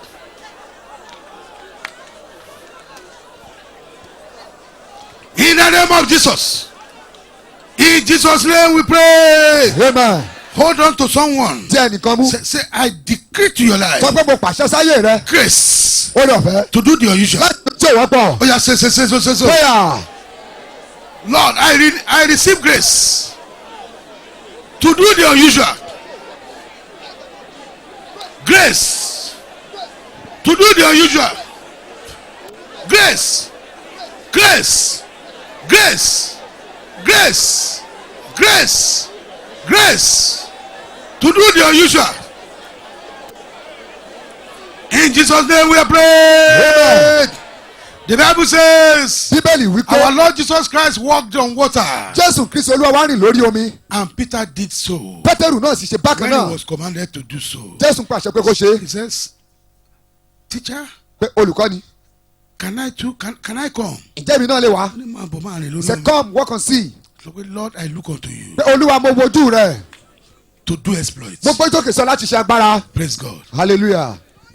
He said, Pastor Ben said one day, he said, I was just emphasizing it. Pastor Ben sọ pé lọ́jọ́ kan mo ṣáà ń You tẹnu mọ́. will not be an ordinary person. O ò gbúdọ̀ jẹ́ èèyàn You lásán. must not be an ordinary O ò person. gbúdọ̀ jẹ́ èèyàn lásán. It was one man that said so. Èèyàn kan ló sọ. That was 1993. No. 1993. Yes, it was 93. It was 93. Ajọ́ngbénu lé ni. We were living together in the same house. Àṣemọ̀ ó dẹ̀ mọ life tàjọ́ mọ́ wá sọ pé Olúwa ti pè mí o. I told the man that the Lord has called me, Lọ́mọ rẹ̀ bá sick. and one of his child sick, first sick, One of one of his children ó sick was sick, ló bá pè mí. and he called me. Nígbà tó try gbogbo nǹkan tán When he ni. tried all he could, Ó bá ní evangelist. he said, evangelist, Ẹ jẹ́ bá ń gbàdúrà fọmọ. he said, please pray for my child. Mo bá gbọ́ ilé ọmọ yẹn ní. And I lay hand on the child. Inú máa ń hun ọmọ yẹn ni. The child usually have a stomach ache, Ọmọ yẹn bí ọmọ ọdún mẹ́ta. like 3 years old. Àfi yáwó nínú yẹn lọ. And immediately the And they stomach don't pain believe left. you. And we were living together in the same Wọ́n á wò mí house. títí. And he looked at me. Ó ní, do you know Ó ní ṣé o mọ̀? you are not an ordinary pastor. Ẹ kì í ṣe olùṣọ́ àgùntàn lásán. Pastor o jẹ́ pé pastor. You are not an ordinary pastor. Ẹ kì í ṣe pastor lásán o. Wọ́n mi say ordinary pastor wà ní. So I asked, also, do we have another pastor? Ó mì pé That is to say, nígbà tó gbọ́ pé mo bẹ̀rẹ̀ ṣe Olúwa. when he heard that I started the work of God, Òun gan ti sọ pẹ̀lú àwọn ẹ̀ pé. he to have once said with some people, He's one of those boys. Àwọn tó ń sọ pé àwọn tó náà bọ́lá ṣe máa ń pè náà nígbà tí ọba ti ṣiṣẹ́ that is lọ́wọ́. how God called them when they don't have any job. But it was a sign Ṣùgbọ́n àmì kan ni lórí. that I saw. People sọ pé you are not an ordinary pastor. That is why I said, oh, kì í ṣe pastor lásán. Àtìgbà náà lèmi náà ti fi ń ṣàdúrà. Since that day, I've been using it as a prayer point. I don't want to die as an ordinary. Mi ò fẹ́ kú bí èèyàn lásán. Ẹlòmíì lágbóolé wọn wọn Some àti people in their compound, wọn àti ìdámọ̀. they don't even identify him. Ẹnìkan wá síwájú mi níjọ́ kan. Someone came to me before one day. Gbàdúrà fún un. He said I should pray for him. Ó ti pẹ́ díẹ̀. It's Ó belong. lọ́mọ ìlú òní ẹ. I said, we are from which town? Ó lọ́mọ òkè àgbè. He said, he's from Okeagbe. Mo ní ìlú Rufus-Giwa. I said, that is the town of Rufus-Giwa. Ó ní bẹ́ẹ̀ ni. He said, yes. Rufus-Giwa kọ́ ló wá síwájú mi. It wasn't Rufus-Giwa that came before Òun me. ló wá síwájú mi. He was the one. N ò sọ pé ìlú tiẹ̀. I did not say your town. Mo ní ìlú Rufus-Giwa. I said the town of Rufus-Giwa. Ẹnìkan lọ́lọ́run lò láti announce ìlú yẹn. It was somebody that God used to announce the name of that Ó town. yẹ kọ́ lọ́run lò láti announce ìlú rẹ̀. God should be able to use it to announce the name of your town. And Jesus Christ of Nazareth. Jésù Kristi ti Násárẹ́tì. Tí wọ́n á pè mọ̀ pé Ọlọ́run ó lò mí tó báyìí ni. I didn't know that God will use me more than Àti this. ẹgbẹ́ ni bá ti fi ẹ̀dẹ̀ kún ọkọ̀. How from the beginning I would have included that to my Màmá name. jẹ́ Timothy I would have been answering Timothy. Ẹdẹ. Ẹdẹ. Akande. Akande. Ọba ìlú wa ní prophet. The king of our town Ó lè said jẹ́ ẹ̀mọ̀ prophet. pé He said, you know that kò sí ìlú ńlá o. there is no big town or big city, Ọmọ ńlá ló wà o. but there is a great child. You have great children. We have great children, You don't have great towns. but there is no great town. Nínú rẹ̀ ọba ju bí ọ̀tá yìí lọ. If your town is not more than Tó bá this jẹ́ èèyàn altar, ńlá. if you are a great person, Wọ́n mọ ìlú rẹ̀ o. they must know, they will know your town. Mo sọ. I declare you will not die as an ordinary person. Amen. Lord, release grace to me. Ọlọ́run yọ̀ǹda orí ọ̀fẹ́ fún mi. Release grace to do exploits. Orí ọ̀fẹ́ láti ṣe iṣẹ́ agbára. I want to do exploits. Mo fẹ́ ṣe iṣẹ́ I agbára. don't want to come to this world and just live like that. Mo ò fẹ́ wá sílé ayé I lásán am kí n lọ not bẹ́ẹ̀. contented with ordinary Inú life. mi ò dùn pẹ̀lú bí mo ṣe wà I gẹ́gẹ́ am bí not ilé ayé contented with lásán. ordinary ministry. Ọlọ́run ìgbìgbé ayé lásán Oya, tó sọ́dà tẹ́mi dùà. lọ́rùn prayer. Sọ́dà àdúrà. Turn it to prayer. Oh Lord God of my father. Ọlọ́run bàbá mi o. I am not contented Kò tẹ́mi with lọ́rùn ordinary life. pẹ̀lú ayé I lásán. am not Kò contented tẹ́mi lọ́rùn. with ordinary ministry. Ayé lásán ò tẹ́mi lọ́rùn. Lord, Iṣẹ́ ìránṣẹ́ I lásán don't ò want to tẹ́mi die lọ́rùn. ordinary pastor. Mo fẹ́ kú gẹ́gẹ́ I bí don't want to Paul remain an lásán. ordinary pastor. Release extraordinary power. Extraordinary power. Power to do exploits. Power to do exploits. Grace to do exploits. Grace to do exploits. Grace to do exploits. Grace to do exploits. Grace to do exploits. Grace. Grace. Grace. To finish well. To do it well. To do exploits. Give me grace. Give me grace. In Jesus' name we are praying. Amen. Amen. Amen. Amen dáadáa. Amen. Mo ní amen dáadáa. Amen. Amen dáadáa. Amen. Sọ́ọ̀lù sọ wípé Saul said, ẹ̀yin ará Jabez Gilead you people of Jabez Gilead, ẹ má bànújẹ́ mọ́. don't be sorrowful, Torí pé níwòyí ọ̀la because by this time tomorrow, ẹ ò rí ìrànlọ́wọ́. you are going to see help. There is somebody here. Èèyàn kan wà níbí. Before this time tomorrow Kó tó di àkókò ìlọ́la. you will have received help. Amen. Ó rí ìrànlọ́wọ́ gbà. Somebody Ẹnìkan who is in a position to help you tó wà ní ipò láti ràn ọ́ will lọ́wọ́. not be able to sleep Amen. Kò ní lè sùn. until he helps you. Amen. Àyàfi tó bá ràn ọ́ Sọ lọ́wọ́. pé by this time Pé by this time tomorrow lọ́la I must have received help. bó ti láti gba ìrànlọ́wọ́. Wọ́n ti Wọ́n ti gbà. gba ìrànlọ́wọ́. Sọ pé by this time. Pé ní wòye ọ̀la. Lẹ́mi kọjú sẹ́yìn obìnrin. Sọ pé by this time Pé ní wòye ọ̀la. tomorrow Lọ́la. I must have received help. Wọ́n ti rí ìrànlọ́wọ́ gbà. In all areas Ní gbogbo ọ̀nà. where you need help Níbi tó ti ní you will ìrànlọ́wọ́. receive help. Amen. Ó rí gbà. Anywhere you go Níbikíbi tó o bá lọ. somebody is waiting to help you. Amen. Anywhere whether you know people or they don't Bóyá know o you mọ̀yàn bó o tilẹ̀ mọ̀yàn. they are waiting to help you. Amen. Wọ́n retí rẹ láti ràn ọ́ In lọ́wọ́. the name of Jesus. Amen. Sọ pé Ọlọ́run àpọ́sù Babalọ́lá Sẹ́kọ̀ọ́ o. Pàpọ́sù Babalọ́lá. Mo nílò ìrànlọ́wọ́ rẹ. Need your help. By this time Níwòyí tomorrow ọ̀la. you will have received help. Ó ti rí ìrànlọ́wọ́ gbà. Amen. That financial problem Ìṣòro nípa ti ìṣúná. will have been over by this time tomorrow. Amen. Yóò ti dọ́pin níwòyí ọ̀la.